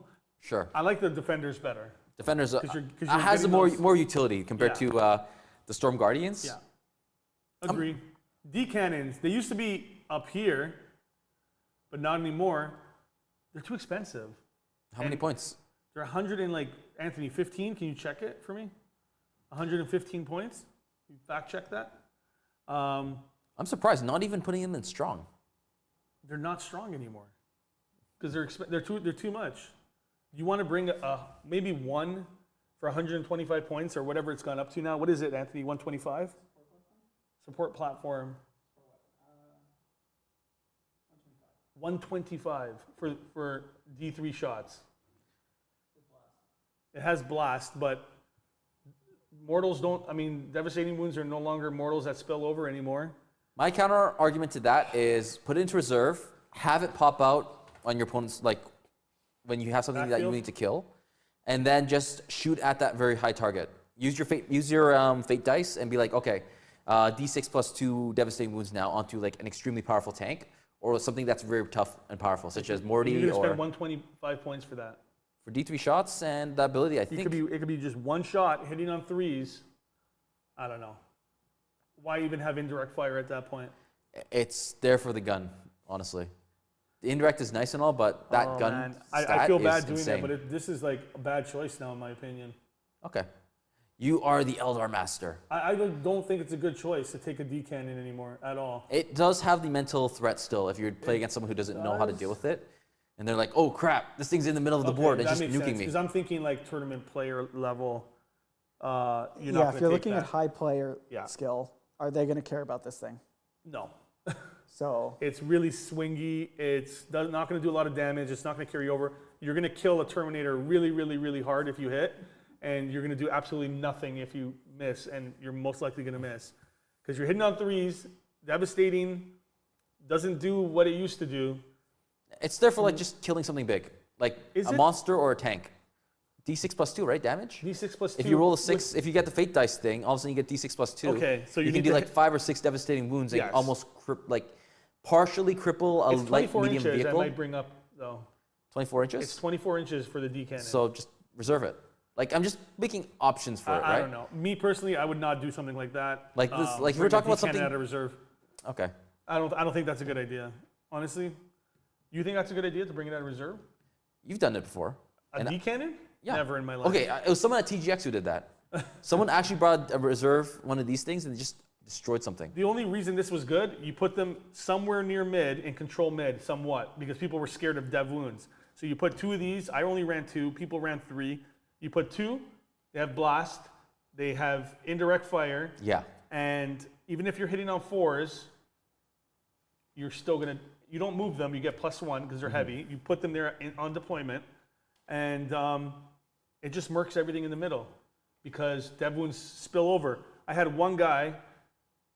I seen one game where a guy had to cheat to get rid of these guys in the first turn. Basically, advanced his Wraith Guard, and said that their weapons were assault when they weren't assault, and wiped out that unit. It was just a mistake because the It was a addition mistake kinda because they new. used to be assault. But I'm just saying that's the only time I've seen these gone in the first turn. You somewhat controlled the board in the middle with them because people didn't want to get 14 dead wounds at the beginning of the game. Also, fate dice were used differently back then. So they were really, really strong at the start of start of 10th, and now they're like Okay. very situational. I'm Anthony, just would you bring it in from reserve?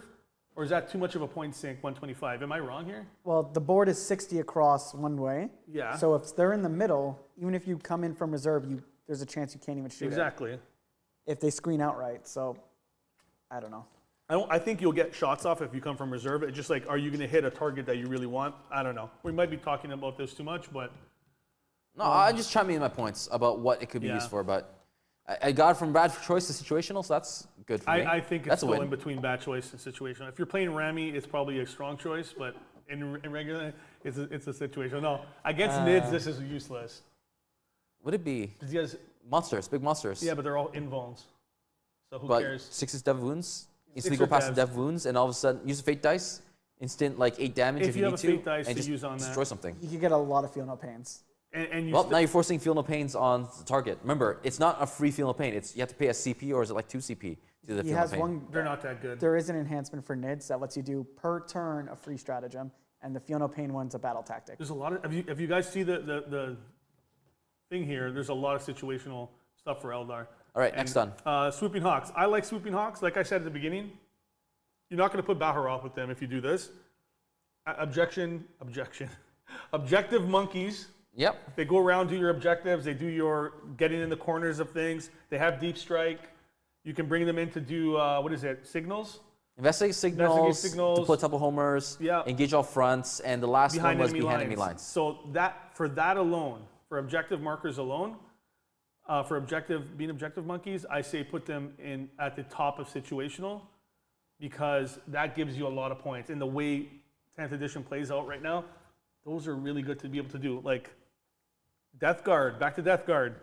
If you really want to bring 2 units, this is why, like Maelstrom of War kind of battles, this is why you have to prepare for everything. Yep. And GW's idea with playing Maelstrom, or now what's it called now? Just It's just 10th tactical. edition. Tactical. It forces you to build a broad army, not home in on one good thing. Yes. Like, this is what my army does. It's going to get engaged on all fronts in this, and that's all I'm going to do every single game. Now you have to prepare for 5 or 6 different things that you might have to score. And like I said about Death Guard, bring a couple Nurglings, not to buff your stuff, bring them just to do like Yes. signals, bring them just to do behind enemy lines. So people are spending 70 or 80 or 100 points on just things like that. It murks the entire army down. And when you can do it for really cheap, like 75 points, I believe they are. Are they 75? I think for total it's like 170 points for Are 10 they? men. For a 5-man. No, for 10 man. Like it's For easy two- because it's a 5-man squad. It's 150 points for a 10 man. So 75 points. for 75. 5. So 15 points a model. okay, so 2 squads then would cost you 115? 150. 150. So not bad. Death Guard can do it for cheaper. But that's not bad for doing all those objectives. If you score like 15, 20 points off it, it's worth it. Yep. And then you just get killed, they did their job. I like them at the top of situational. Maugan Ra, Maugan Ra is not that good. Maugan Ra. Buffs Dark Reapers. The gun looks pretty good. The only thing he has is if you're shooting something below half strength, the model itself, Maugan Ra, gets to roll the hit roll and wound roll. Bad choice. My bad choice. Is he lone op? No, he's not. What? He joins. He's not lone op. How? Where's Maugan Ra? How many points is he? He's like He is 130, not bad. but he has no lone op. No lone op is no thank you. I'm surprised That's a enough. free assassination right there. Just put him giving next to people- his Dark Reapers. Bad. Don't take. That's what I said. Yeah, why are you putting him bad choice? I said don't take. You said no, not No, don't take. I'm looking at it right now. That's what Oh. I'm saying.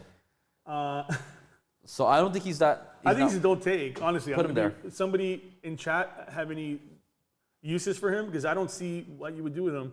You're not taking Dark Reapers, so Put him down there with him. Join his. Don't take join his him. sons.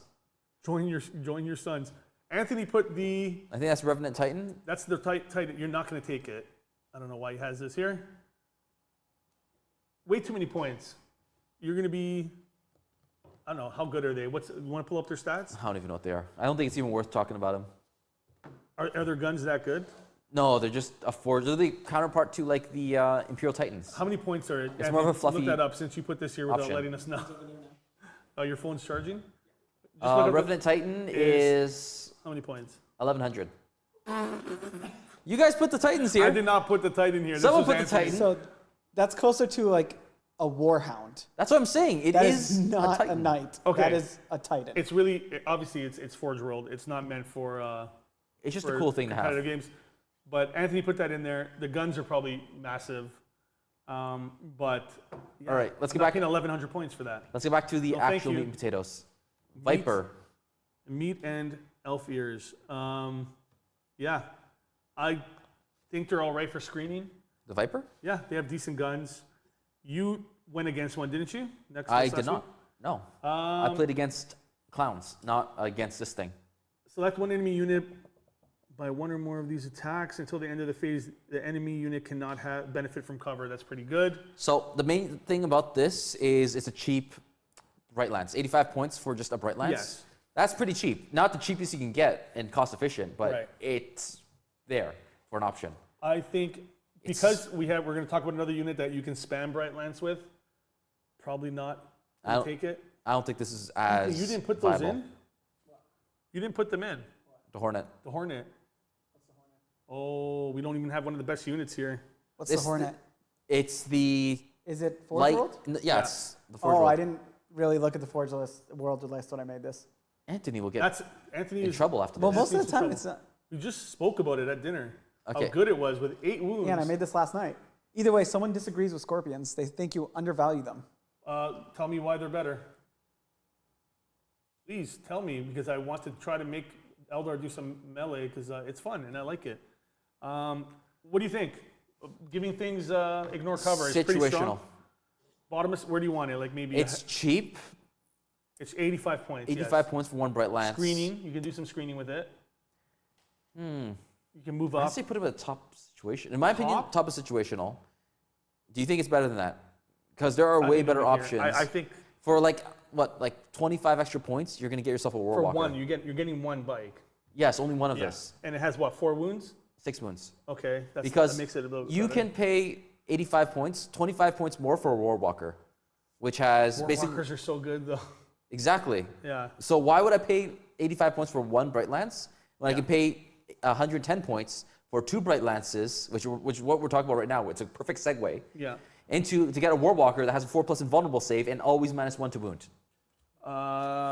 Like this thing is, if you need some place to fill your points, the Viper will be there. Yeah, the Bright Lance is nice. Like you said, there's way cheaper ways to get Bright Lance with the Hornets, and Like the they ability can to do more, and they're so much faster. Also, the ability to ignore cover is fine. How much but with- faster are Hornets, by the way?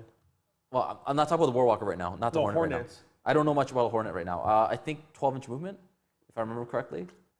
We're not talking about the War Walker. We're talking about the spike still, right? No, I'm talking about why you would not choose this over something else. okay. That's what I'm talking about. Now I get it. So it's not on the list here, but the Hornet, for example, which Yeah. is what you want to talk about, that comes with 2 Bright Lances for Yes. 100 points. For 100. So It's like, why would you take this when you could take the Hornet? 2 Hornets. Or if you want to pay like GW prices and not pay the Forge World, tax, the Warwalker is 10 more points than the Hornet, so 110. That comes with 2 Bright Lances, -1 to wound, a 4+ invulnerable save, and just overall a little bit tougher. Yeah, they're tough. Like the Viper is there if you need to fill in the points. Ignores cover is good and all, but when you have things that are AP -3, AP -4, such as from the Wraith Guard, you really don't necessarily need the ignores cover. Ignores cover is good for like shuriken spam. It's good for like cannons and all that. But AP -4 and above, or like Bright Lance spam everywhere, might not be the most So do you viable. want to lower this? I think it's like somewhere in situational. Like here, I see above like. It's a points filler. Okay, let's put it there. The situational here is so like we're not going to take this anyways with Eldar, because what you're running at the top is so expensive. You would never get the situational. So even if you were thinking about running something in situational, you're not going to. Maybe just you want to put them as strong then? What, the birds? The birds? Yeah, sure. Put the bird dudes up there. I wouldn't say they're strong though.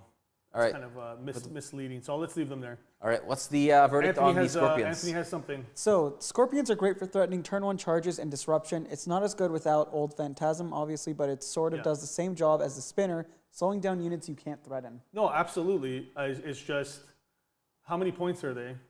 And a Spinner will be alive a lot longer than they will be if you're going to be charging. I think turn 1. Scorpions are like 16 or 17 points. You can slow down like for what? Who, you want to say their name?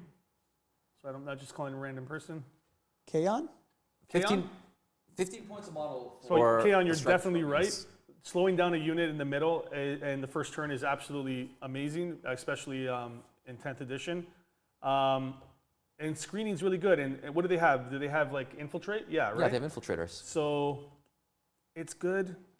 It's not something I'm going to break the bank for. I think situational is pretty fair for them. Yes. If you're thinking they should be in strong, I disagree, because how many points are they? You can take 75 points for 5 dudes. 175? 75. For 5? Okay. So basically 15 points a model. That's a pretty good. Then he makes a really good point. Then that's not bad. I mean, using them as good scouts. Using them as scouts would actually be able to do some damage. Yeah. Not bad. They can tie things up. You changed my mind. I agree with you. I'm gonna put them like right beside. Here, this is what I'm gonna do. Put them right beside the fire dragons. So I'll put them at the same level, and I'll move Eldrad down there because I don't think you're gonna use him anymore. Okay. Because you just can't get him up the board. And 18 inches, yeah.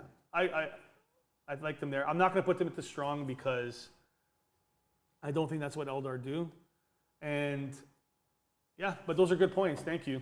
I for 75 points, I might try them out, and I have a few. They're not as good as they used to be, though. No. Nothing is as good as it used to be. But you know what? With Eldar, I do like the infiltrate because you can kind of screen out the middle of the board and keep people from coming right up to you, especially if somebody has. Don't Rangers do the same thing for cheaper? Yeah, Rangers can do it for cheaper. And they can do it for like. They can do like shooting also. But we have Rangers in strong, so we're good. I like them there. I agree. I will simp for the change. All right, we got the Warwalkers, which I was just on like a Warwalkers. 2-3 minute rant on. I think they should go right here. They're very powerful. Where do you think? They're like borderline tournament because I see people like start taking a lot more of them. But yeah, they're strong. They're very strong. cost efficient. 4+ invulnerable save, 6 wounds, toughness 7. 2 Bright Lance. Yeah, double Bright Lance, meaning that you're just gonna like start shooting vehicles. Yeah. Your opponent has to think: is it really worth shooting into this Warwalker right now when I got other things that are in my face? You get into combat, it's over, but whatever. They're also -1 to wound. So if anybody's shooting in like last cannons at you, they need 4+ to wound. With the 4+ invulnerable save afterwards, it becomes very hard to even crack this hull. Crack the hull. Okay, I like them at top of strong for sure. They can move around there. If anybody is asking, like these are all interchangeable. These top 4. Yeah. It just depends on the synergy of your list. Let's go to the Enclave. I'm not using Warlocks at all. So, I mean, models in that unit have a 4+, feel no pain 4+. When you take a Conclave unit, not bad. Subtract 1 from the wound roll. That is... Is it subtract 1 from the wound roll if the strength is stronger than the toughness? Or just overall -1 to the wound roll? Each time a target while a Farseer model is leading this unit only. That's So different. you have to add a Farseer there, but that's a good screen to add to your Farseer. So it's Farseer on foot, like I was talking about. If you leave him by himself, wait. No, this is on bike it's though, on right? bike, yeah. So you can't So even do they're that. toughness 4, meaning that bolters that shoot into them are gonna be winning on 5s. Yeah.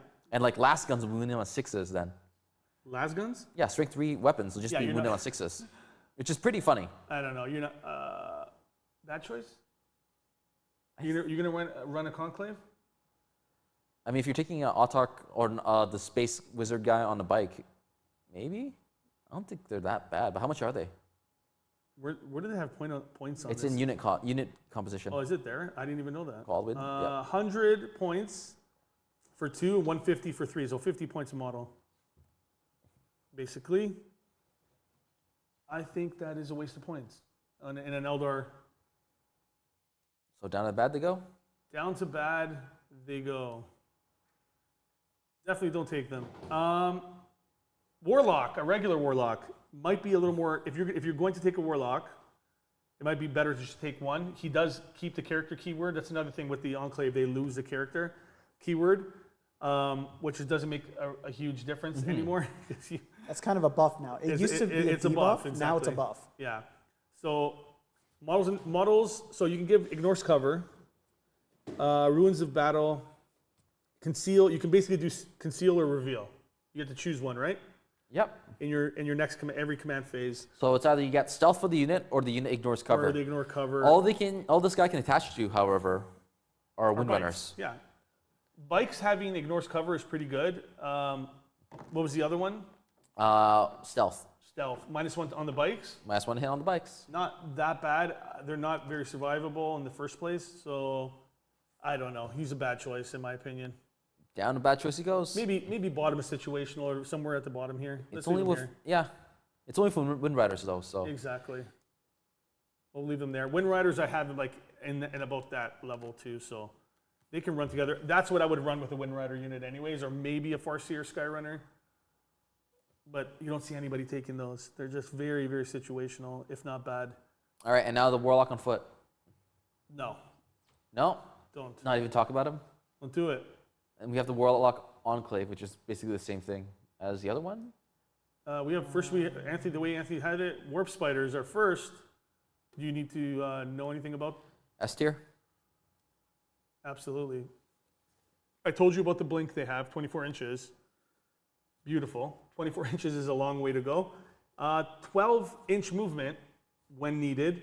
Toughness 3, save 3 up, 2 wounds apiece. Oh, sorry, 2 wounds for the Exarch, and then 1 for each of them.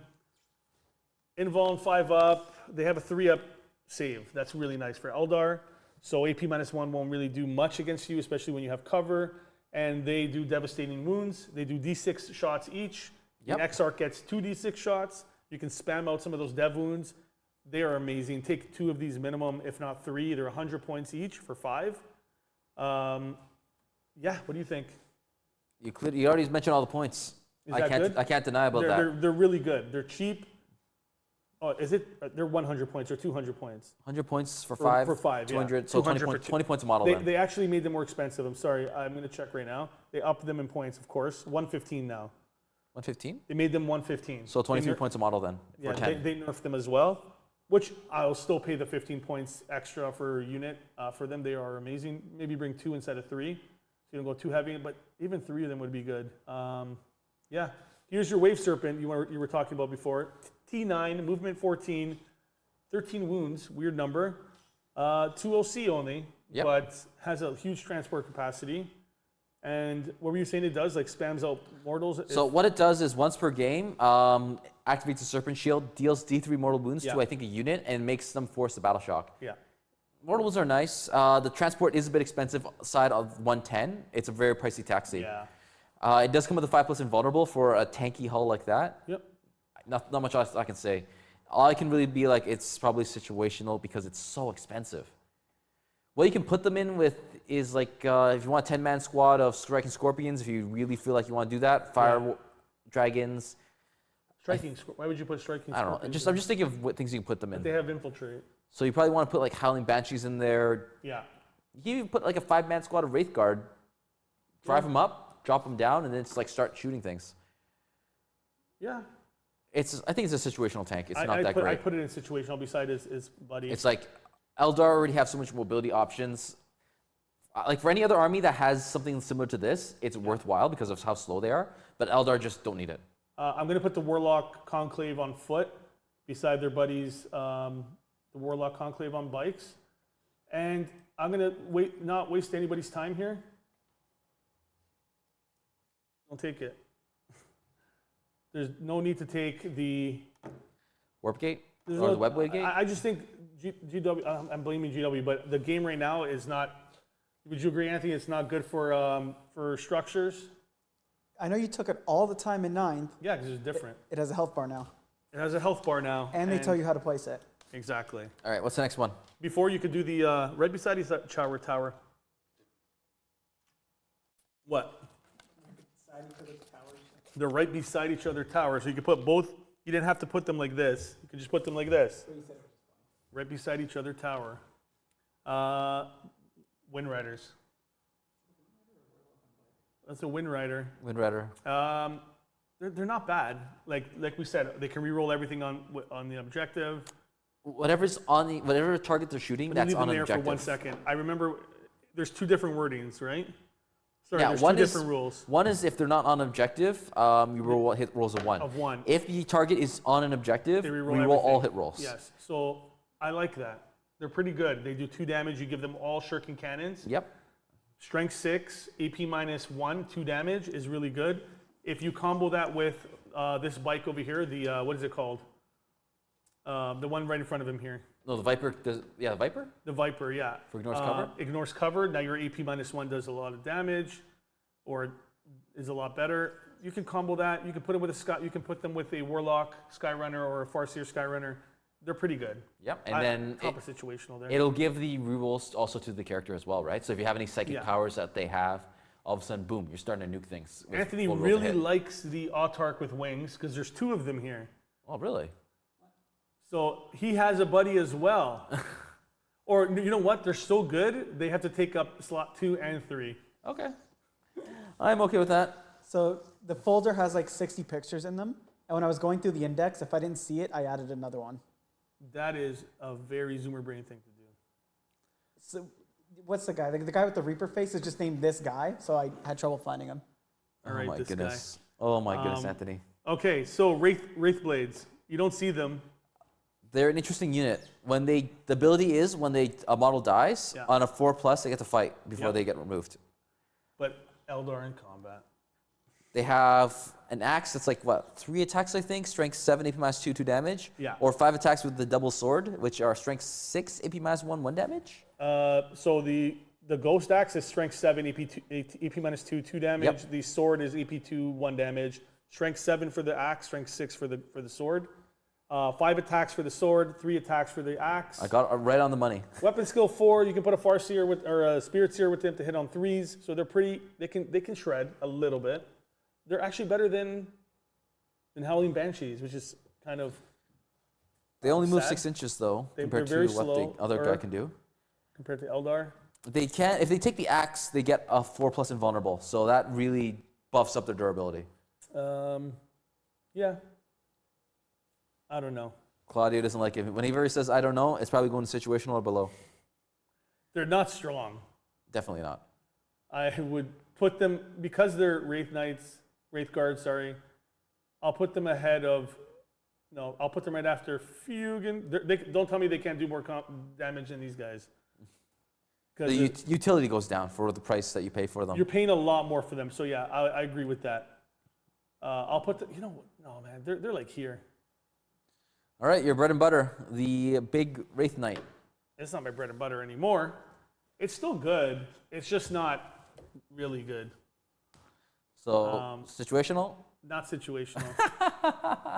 Almost got him. It's strong. It's strong, but too expensive. I'm not going to pay 510 points for this. How many points is it now? So you can't put in reserve out of the bat. You have to can't, have but if you Yriel. have the Prince, guess who's going in reserve? No, I would never put this guy in reserve. You take a round of shooting away from him. Where is it? Unit composition? 510 points. He used to be If only we go back to the beginning of 10th. How many points was he? You're out of focus, by the way, was like- Justin. You're all the way out of at the back. You got to move up. Justin's falling asleep here, guys. We have to finish this. I think it was like 485. What's that? I thought it was 480 or 485. Yeah, 475 or something. No. He was 470? below 500. He was in the Who? the night. He was like 380. No, not 380. he That's was way too not. cheap. I'm gonna make a He was bet. in the 400s. Yeah. No, he was not. I have the 1.0 version downloaded to my phone. Let me see it. Let me go get it. Let me see it.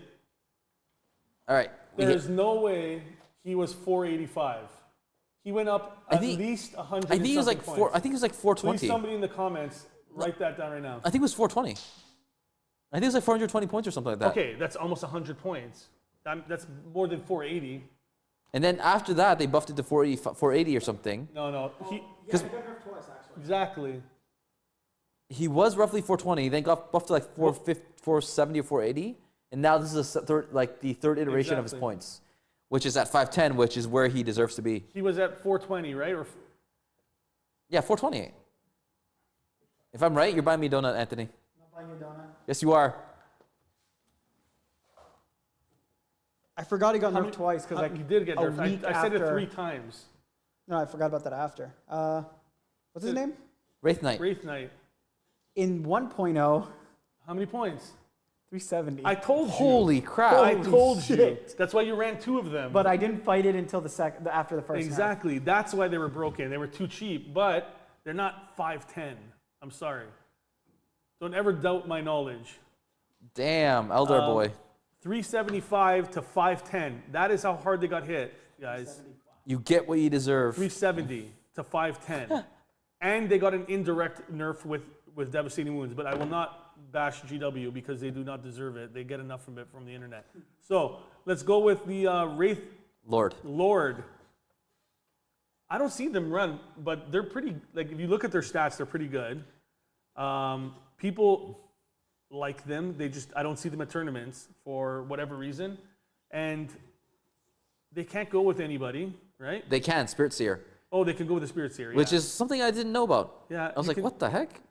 You can add a Spirit Seer to them. How many units, how many models can go in this unit? Only one, right? Yeah, it's a single unit. Isn't the Wraith Lord a character? No, the Wraith Lord is the Dreadnought equivalent. Dreadnought. Really? So you can give him certain buffs. But anyways, his Ghost Glaive is 4 attacks with the strike, strength 10, AP 3, D6 plus 1 damage. Yep. The sweep is 8 attacks, strength 7, AP 2, 2 damage. Not bad. You can kill Marines or you can kill something bigger. Strength 10 is kind of that in-between number where you're gonna whiff against something, like a tank. Yeah. So you're not bringing him to tank hunt, but he is definitely going to go after characters that are strength 10 and under. But Mortys will eat this guy up like he's nothing. So for that reason alone, I'd say he's like here. Uh-oh, we're going to end up with a third row soon. The reason why he's decent, I think you can take 2 bright lances with him, right? Wait. Oh, that's. Yeah, you can. You can Because take each, 2. each So that's Sharking not Catapult bad. is a Wraith as a Bright Lance. And points wise, he's what? 160. So is there's cheaper options and Yes. he's slow. It's not on the list here, but Hornets are extremely cheap. Yes. Here we can talk about Hornets right now.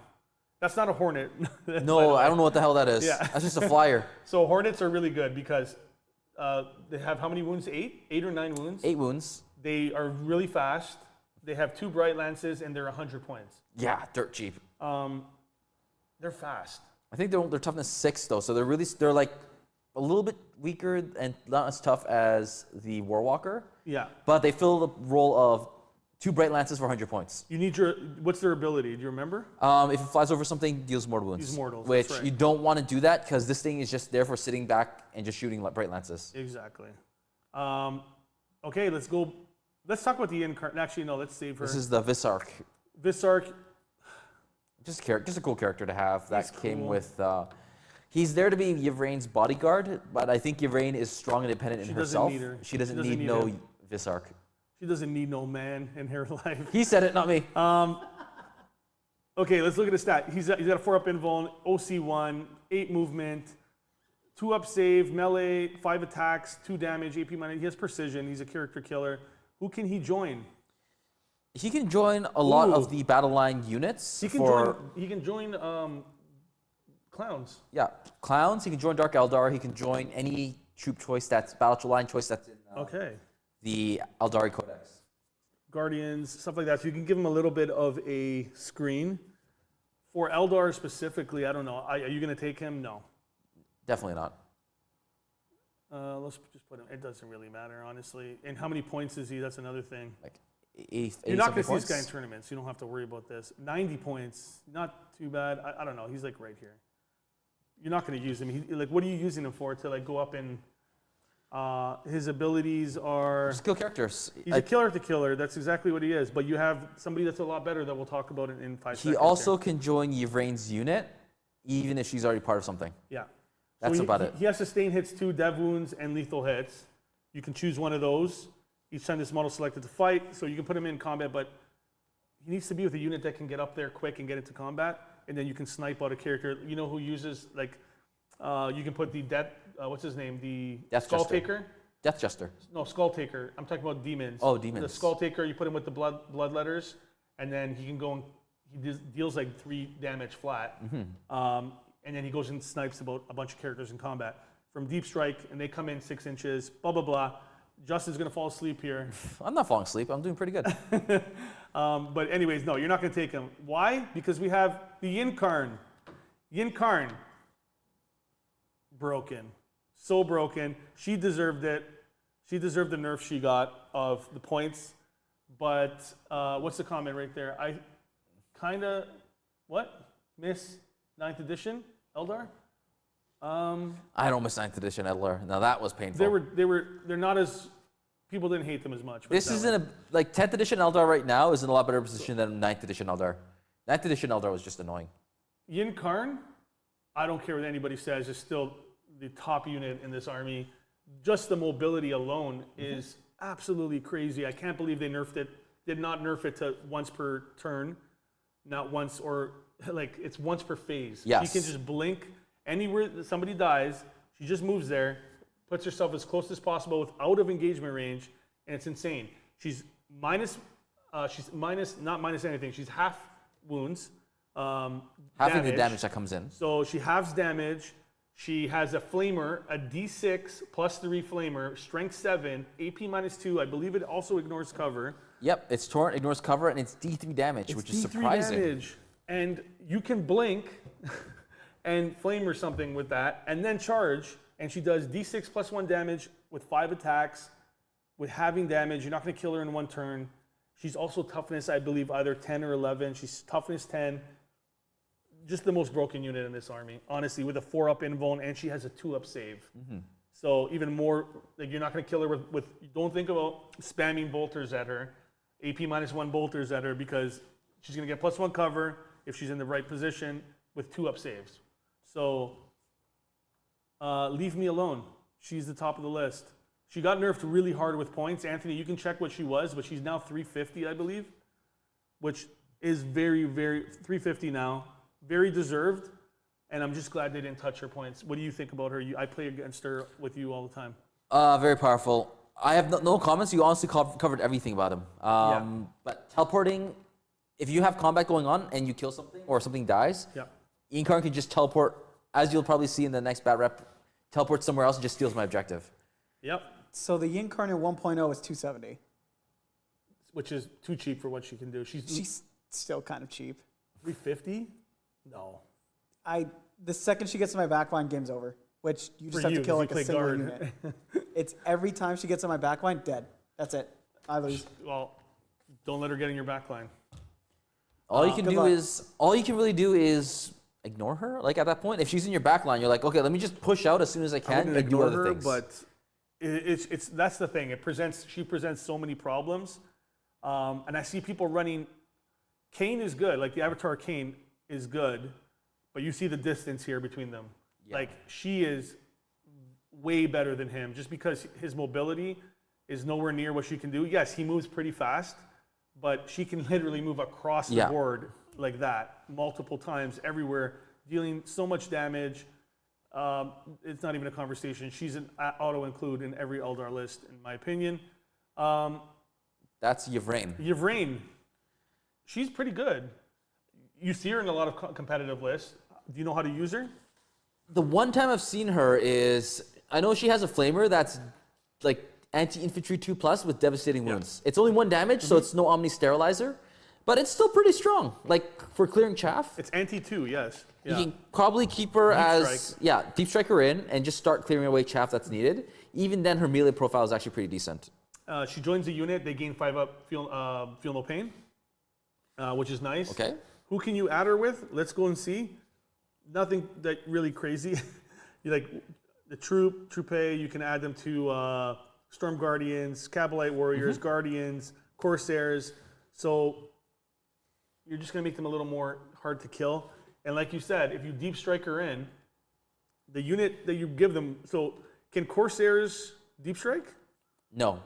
So that would be just a waste. You have to take her by herself and basically do what you're saying. I mean, anti-infantry 2 with D6 plus 3 shots, hitting on 2s, AP -2, devastating wounds is pretty good.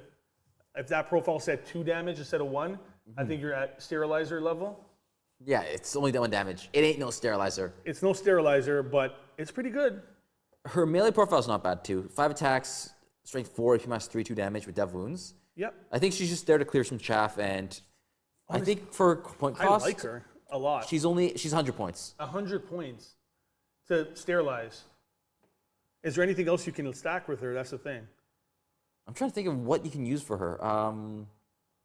And she's decent in close combat. I like her, man. AP -3, 2 damage, strength 5. She's going to get killed in one round. Like, there's no doubt about it. She's gone as soon as she does that. If she could take a vehicle, oh wait, let me think. Yeah, if she could take a vehicle, that'd be so good. Put her in the vehicle with her cat. Yeah. I think she's strong. She's strong.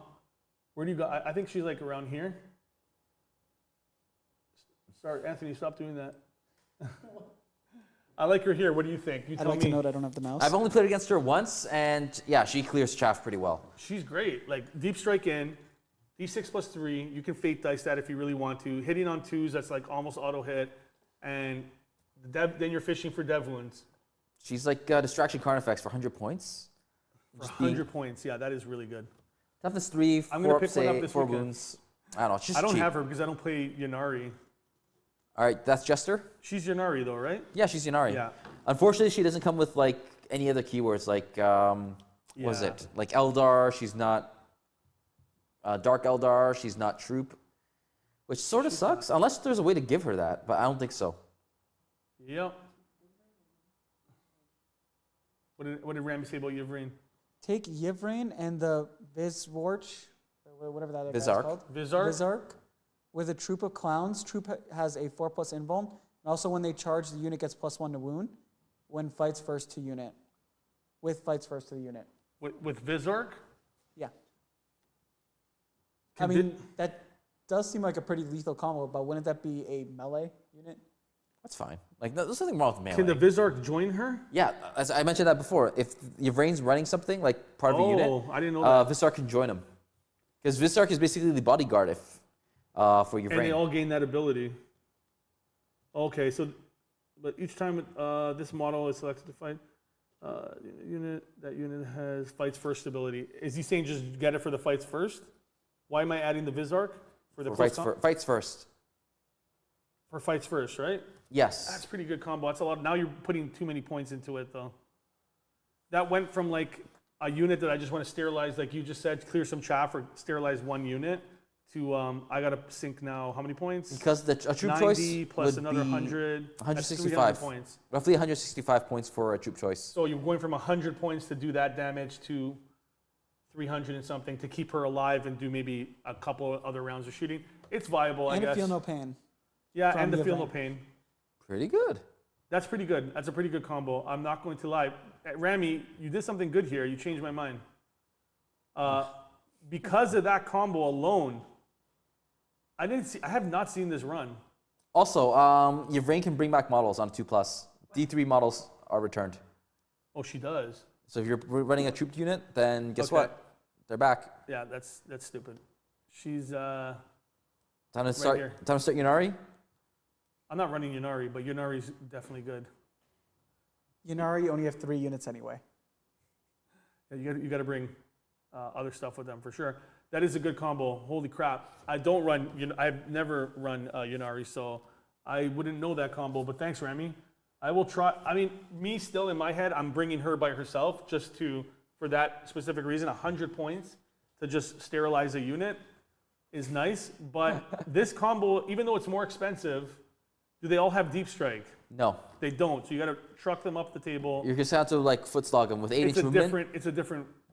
Because then, Remy, that would get tortured by.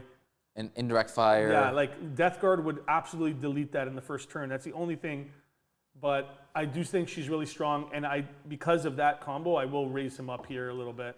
I guess if you're probably smart with Phantasm, you start like using that Yeah. strat to like move this whole entire unit up. Probably. Then you can start like Good getting idea. into like some really annoying situations. Anyways, we'll talk about that more later. But anyways, my boy, All right, Sniper Man. Sniper, where do you got him? Where do you like him? He's probably I just keep seeing this guy. I've run every single Eldar player I've Yeah. seen runs this character here. So you get to choose, like Visarch, you get to choose ignores cover, I believe. Ignores cover, precision, Precision, and then and something 3, sustain hits 3. Sustain his 3. You give him Fate's Messenger. He gets to turn 1 into an auto 6. So you're going to get 3 extra right there. If you Yep. roll a 6, you get 1. Or you can Fate Dice 1 to get an additional 6. If you're lucky, you get an additional 9. I've done that many times, getting 9 extra shots with them. 6s do not mortals, devastating. Yep. He's nice. And if you have precision, you're nuking a character in 1 shot.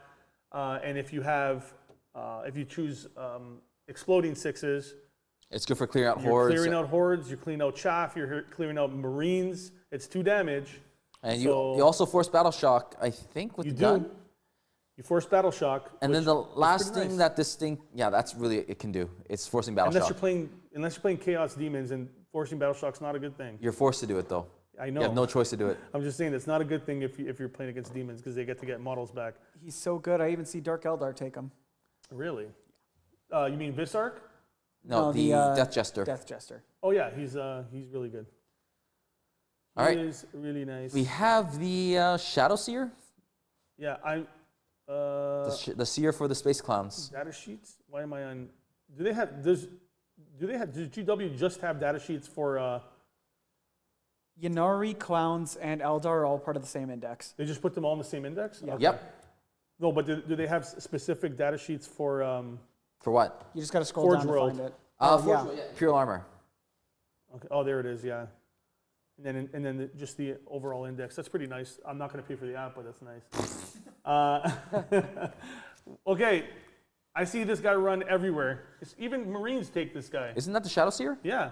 Wait, Marines take this guy? Wait, what? No, they would if they could, but he's pretty good. I wouldn't say he's tournament standard, but he can go up every turn, right? The Shadow Seer? Yeah. No, Are you sure? that's not the one you're talking about. What am I talking Shadow about? Seer is different. Shadow Seer is the Spirit Seer, or Oh, that's not right. Spirit Seer, the Farseer basically for the clowns. For the clownsies. So what she does is lead her with stealth. While she's leading a unit, the unit has stealth. Yep. The other ability is at the starting movement phase, one model from your army with this ability can do it.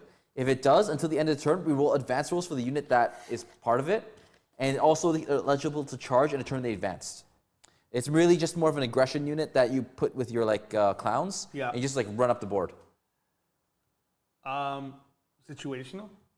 If you're running clowns, I think, yeah, it's going to be situational. Her weapons are Neurodisruptor, which is anti-infantry 2+ with assault and pistol. Shuriken pistol, because why the hell not? And her Mist Staff, which is 4 attacks, hitting on 2s, Yeah. strength 5, -1, D3 damage, and psychic. All right. On to the clowns. This is your turn. You take over here. All right, we got the Skyweaver. This is the initial bike for the clowns. Yeah. I find them to be interesting. They have 4 toughness with Yep. I think 2 or 3 wounds apiece. Mm-hmm. The main gimmick that I've seen, especially when I played against another clown player, was that they have a weapon that's 3 shots that is strength 4, Yeah. but comes with anti-vehicle 4+ and 3 devastating wounds. Very nice. These are the, sorry, what are these called? Skyweavers. Yeah, I mean, you see them everywhere. They have what, haywire cannons as well? That's what I'm talking about, the haywire cannons. They are ridiculous. Against vehicles, if you spam out a bunch of these guys, because you can take them in squads of, I think, 2 to 4. Yeah. That's going to be a lot of haywire coming in. And they hit on 3 space. You're going to be starting to take out tanks and put the pressure on. The 3 damage is, like, the 3 damage devastating is disgusting, and it's anti-infantry 4. Anti-vehicle 4+. Anti-vehicle, so you're doing devs on 4 up. Yes. Wow. And each of them, I think, is like 2 or 3 shots each. Haywire cannons, 2 shots each. So if you have 4 bikes, it's 8 shots of haywire. Holy crap. Once you get into range with 24-inch. This could counter the Space Marine tank spam. Yeah. If you get first attack. Because a squad of 4 is only 190 points. Yeah. But the thing I would say is they are susceptible to like indirect fire, or if they're out in the open, they get shot to pieces easily. Yeah. 4 up invul. With smoke launchers, of course, on tanks means you're hitting off 4s with like only 8 shots if you take a 4-man squad. Yeah. So it really becomes dicey. The melee profile is okay, and they have something called the Star Bolas, which are D3 shots of like autocannon attacks. Yeah. Where do you got them?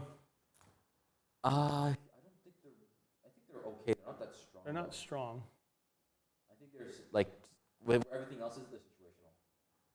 I think they're higher up than a lot of stuff here, but like here. Yeah, I because they so. do. The movement is really good. They're very good for an army that runs just pure clowns. Exactly. If you really I'm need thinking clowns wise. if you need anti-tank, Wraithguard and Warwalkers are probably worth the investment a lot more.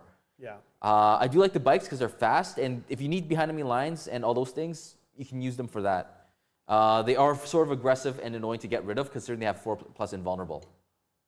Okay, on to the character. Solitaire, I think, is a solid choice. Solitaire. So he has an ability where he basically does like 3d6 extra movement for 1 turn, once per game. 3d6. Yeah, look at it. It's crazy. He assassinates and murders things. Anthony, which one is the Troupe? Troupe Master. Troupe Master. The fancier looking one with like, I think a flag. Okay, that's the Troupe Master. Yeah, the other one's Troupe. Okay. What's this guy called again? Solitaire. The Solitaire. Yeah, what were you saying about him? He adds 2d6 to his movement characteristics once per game. It's called Blitz. And then he also adds 3 extra attacks to him. Wow. You can just have this guy move over a lot of stuff and just go into like combat with something that he needs to kill. I agree. He can also declare a charge and turn he advance. So add on to that, you also have another d6 of movement. Yep. And you're just in like your opponent's lines. You have a character you need to assassinate, spend 2 for epic challenge, and just have him just murder that character. He cannot be the warlord, which is no big deal, but he also has lone op, which really protects him. If he kills something that he needs to kill, and there's nothing else in range, he can stay alive with 12-inch lone operative. I think he's going to be very strong. Yeah. He also is not too expensive. He's only 115 points. Pretty expensive compared to like really? Some other stuff, but he's good. He's very good. Okay. Next we have transport. The Void Weaver and the Star Weaver. We only have one of the transports here, or one of the vehicles here. This one we'll just say is the Sky Weaver or the Star Weaver. Yep. This one's the transport variant. You can put them together, group them up, and just say, yeah. I know they're very different, but one of them is a transport with 6 transport capacity. Yeah. It's very basic. This one's with the gun. Yeah, toughness 6 with 6 wounds, 4+ invulnerable. Only has a shuriken cannon. The gimmick of this vehicle is that at the end of I think the fight phase or one of the phases, if one of the units that can fit into this vehicle is still within range and not engagement range, you can jump back in. You talking about the Void Weaver? I think it's the Void Weaver. The Void Weaver is the one with the the Star Weaver cannon. The Star Weaver. Star Weaver, okay. So one combo I've seen is take this this boat with the Death Jester. Yes. The Death Jester's now going to have an insane 14-inch movement. Yep. With fly. So you can like have your Death Jester pop out, shoot something, kill a character, pop back in, next turn just fly somewhere else, drop out, take out another character. Exactly. You're paying a little bit extra points for the mobility, but it becomes a headache to even try to get rid of it. It is. And now you're going to have to try to take out a toughness 6 wound vehicle before you even get to the Death Jester. Yeah. Which I think is pretty good. You got to sink a little bit more into it, but yes, it is very good. And what do you think of the Star Weaver while you're talking about it? Star Weaver is the shooty variant. Yeah. It comes with a haywire cannon or the prismatic cannon, which everyone takes, which is like almost like a Bright Lance, except it's 4 damage flat rather than D6 damage. The prismatic cannon? Yeah. The blast one, right? It is 2 shots only, but it's pretty strong. It has 2 profiles. Yes, one of them is like anti-infantry variant. The other one, which I'm talking about, strength 12, AP minus 3 or 4, whichever one it is. No, I'm saying you can just choose a profile. Yeah, right? you can choose one, but most people will choose the prismatic. Right. The strength 12, AP minus 3, 4 damage. Because that one is there to just start killing elite infantry and like plinking off wounds off vehicles. I think both of them are pretty good, and I don't think they're too expensive that you can just like start spamming them out. Like here, they're strong. Yeah. Clowns run them all over the place. Well, that's all clowns have, considering clowns are like it's like very few models. Yeah, they're strong. They're up here. Now let's go to let's do that. Where do you put troops? I mean, you're going to use them, right? Because they're going to go in the back, right? Strong. Do they have haywire pistols as well? Harlequin. They grouped up all the weapons. They don't have the caress or the kiss anymore. It's just one weapon. No. Yeah. I think they still have fusion blasters. Fusion. That's what it is. Melta 2, D3 damage. But it's a pistol. It's strength 6. 6 inches, strength 8, AP minus 4. You can pop them out of these and shoot. How many does a Star Weaver hold? The Star Weaver holds 6. So that's really good. You can just throw these guys in the back and give them a taxi all around the place. The clowns are still good. All right, put them there. And then they're still strong. The Troupe Master, you will definitely need him to make these guys battle line in case it really does come up. Yep. He does what a Farseer does. He rolls the thing into a 6, or does he? A result of a fate dice to a 6. You can first once per turn when this model is a fate dice to subtract a hit roll, a wound roll, or saving throw roll. You can first change the result of the fate dice to a 6. So he does the same thing as a Farseer, making a 6. While this model is leading a unit, melee weapons equipped in that unit have devastating wounds. That's pretty good. Take a 10-man block of them. Oh my God, clowns and they're spamming dev wounds. That's all they got. He's good. Where do you got him? Ahead of the, do you think he's better than the assassin over here? No, I think the assassins are much better. Okay, so. Because the solitaire, you don't necessarily need to take him with clowns, but with clowns, you need the Troupe Master. The solitaire is just a crazy assassin. Yeah. And you can clear chaff like nothing. So that's our ranking. Anthony thought that the Autarch with wings was so good. We have 2 of those. Same with Maugan Ra. And Maugan Ra. No, does he? No, there's only one of him. Sorry, not Maugan Ra. The Fuegan. Fuegan, yeah, he's so good that he's right beside each other. But one's the junior Fuegan, and he's ahead over there. Just for the clarity of the list for the end here, you want to take them out and put them in the white area? Sure. If they can be taken out? They cannot be taken out, okay. Blame Anthony. Fuegan will keep his... People are going to ask, why are there 2 Fuegans there? Because he's that good. The one with the head of the gun not sticking out is the new one. Very nice. Yep. So the other one's his brother. The other one's the brother. Overall, what do you think about this tier? Like, anything you want to move around here now that we're looking at it? Because sometimes you just like get into the groove of putting things places, but not really thinking when you start looking at where other things are. Too many Fuegans, too many Autarch Skyleapers. But anything you want to move around? Do you think everything is solid? Yeah, I'm going to try to make a list of just bad choices and see if I can beat Anthony's guard. Bad choice beatdown. That's our new show name. We play only the bad choice and don't takes of our lists, and we try to make them work. How about that? That sounds good. We do a tier ranking. So we're thinking about not after this, but we would do it earlier. But we're thinking of doing Wednesday's tier ranking earlier, and then battle report at night with the army that we tier rank. I think that's a good thing to do with that. It would have to be way faster because this one's 2 hours and 15 minutes. But we would be doing it at 4, not at 7. So we'd be done at. Anthony needs to eat. He's a growing boy, so so we need to. We'll talk about it. But this one's Eldar's a long thing, right? So. How many was it? 60-something data sheets we said? No. I think with Ynnari and clowns, it's around 70-something. Wow, we crunched through that. And this is with me not including Hornets and some other Forge World. Hornets you should have included because they're really good. How many is each no one row? told me. Is it 12 each row? 12, 24, 36, 48, 58, I could just 60. check the It's like file 60. after. It's like 60, 60, Should have been 63, 64? 63 before the other stuff. I think it's like 63 or 64. Yeah, 63, 64, and then we cut a couple of Forge World stuff. So it's like 65 choices. Yeah, there's a lot, but I mean, this is the real chunk of what we're using here. Is there anything you missed? No, you put all the good vehicles in. I went through the index and just put everything I was missing and the ones I thought I missed. I'm happy with this. This is probably how I would imagine this. I think there's a few things in situational that I would move around, but it's nothing worth talking about. Like, does it make a difference to be 5th on the situational or 8th? No, situational is just like a group. Everything's situational there, exactly. There might be a few choices that are a little bit better. Like we said, Scorpions are probably a better choice than the Banshees. The Banshees for sure, with the infiltrating ability, the guy that made a point before. Besides that, I do like Scorpions. Scorpions? Not Scorpions. I do like Scorpions, absolutely, but I also like Fire Dragons. But they are situational. You're not going to see them in every list. No. So I wouldn't put them in strong.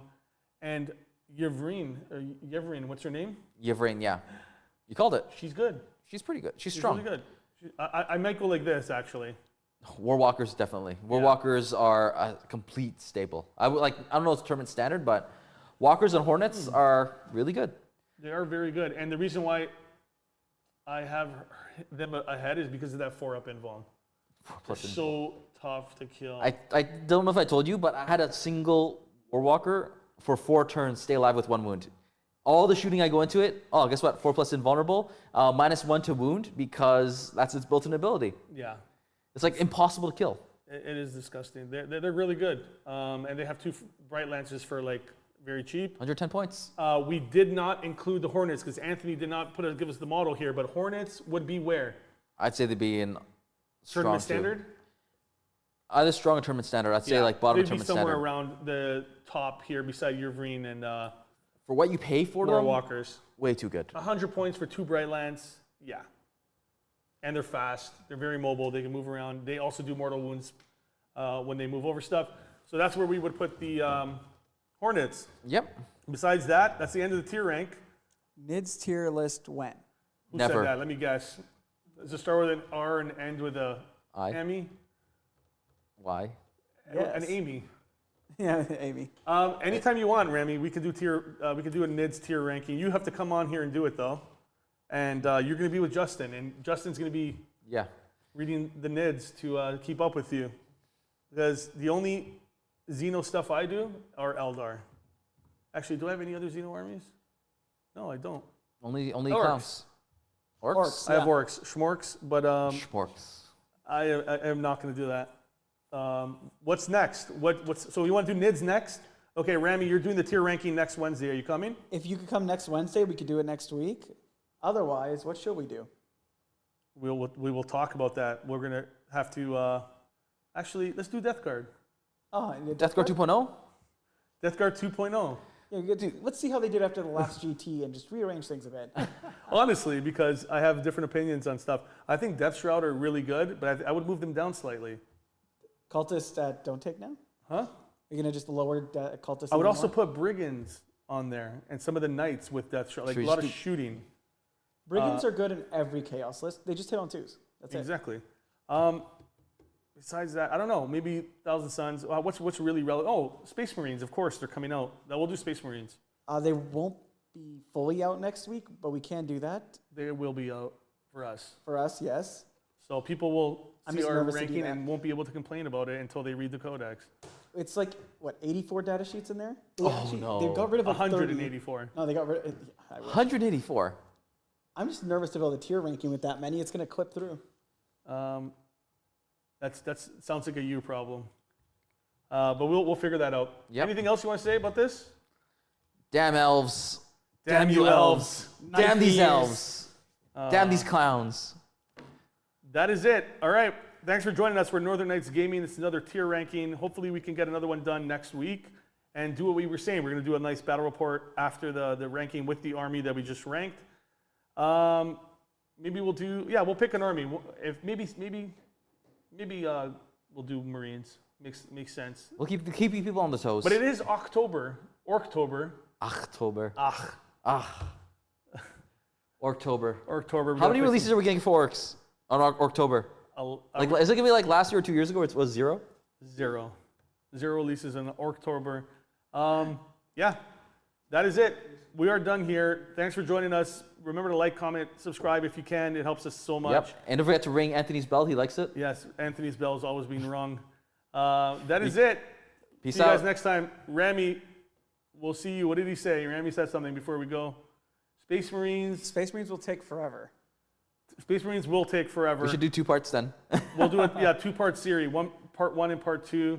And both of them will have 180 in each of them. I'm going to set a time limit of 1 or 2 minutes per unit. All right, we're going to chess clock it. Yeah, chess clock on the Space Marines. So we should put a chess clock here. You know what we do? Like the War Room. What's it called? I don't know if you watch sports broadcasting stuff, but like analysts, there's one channel, they have like a time limit to talk about a subject. So they'll be like, Tom Brady, and then he's on the clock for like 30 seconds. He says his point, and then you say I think we should do it. That'd be really quick. It'd be funny though. Imagine like one of us goes on for too long. All of a sudden we gotta be like, okay, A buzzer yes, goes it's good. on. And A then buzzer goes on. you like you talk slowly, and I'm like, yes, it's good. And then you gotta like keep going slowly. That'd actually be a pretty funny thing to do. Yeah, just keep clicking it. Yeah, maybe. Do we have CP rerolls on that? Or just be like, I'm using the CP to extend this for 30 No, you seconds. don't. All right. What you get is what you get. Okay. And what you we'll do see you is guys next that's time. it. Thanks for joining Later. us. Hopefully that wasn't too long. 2 hours, Anthony? We're approaching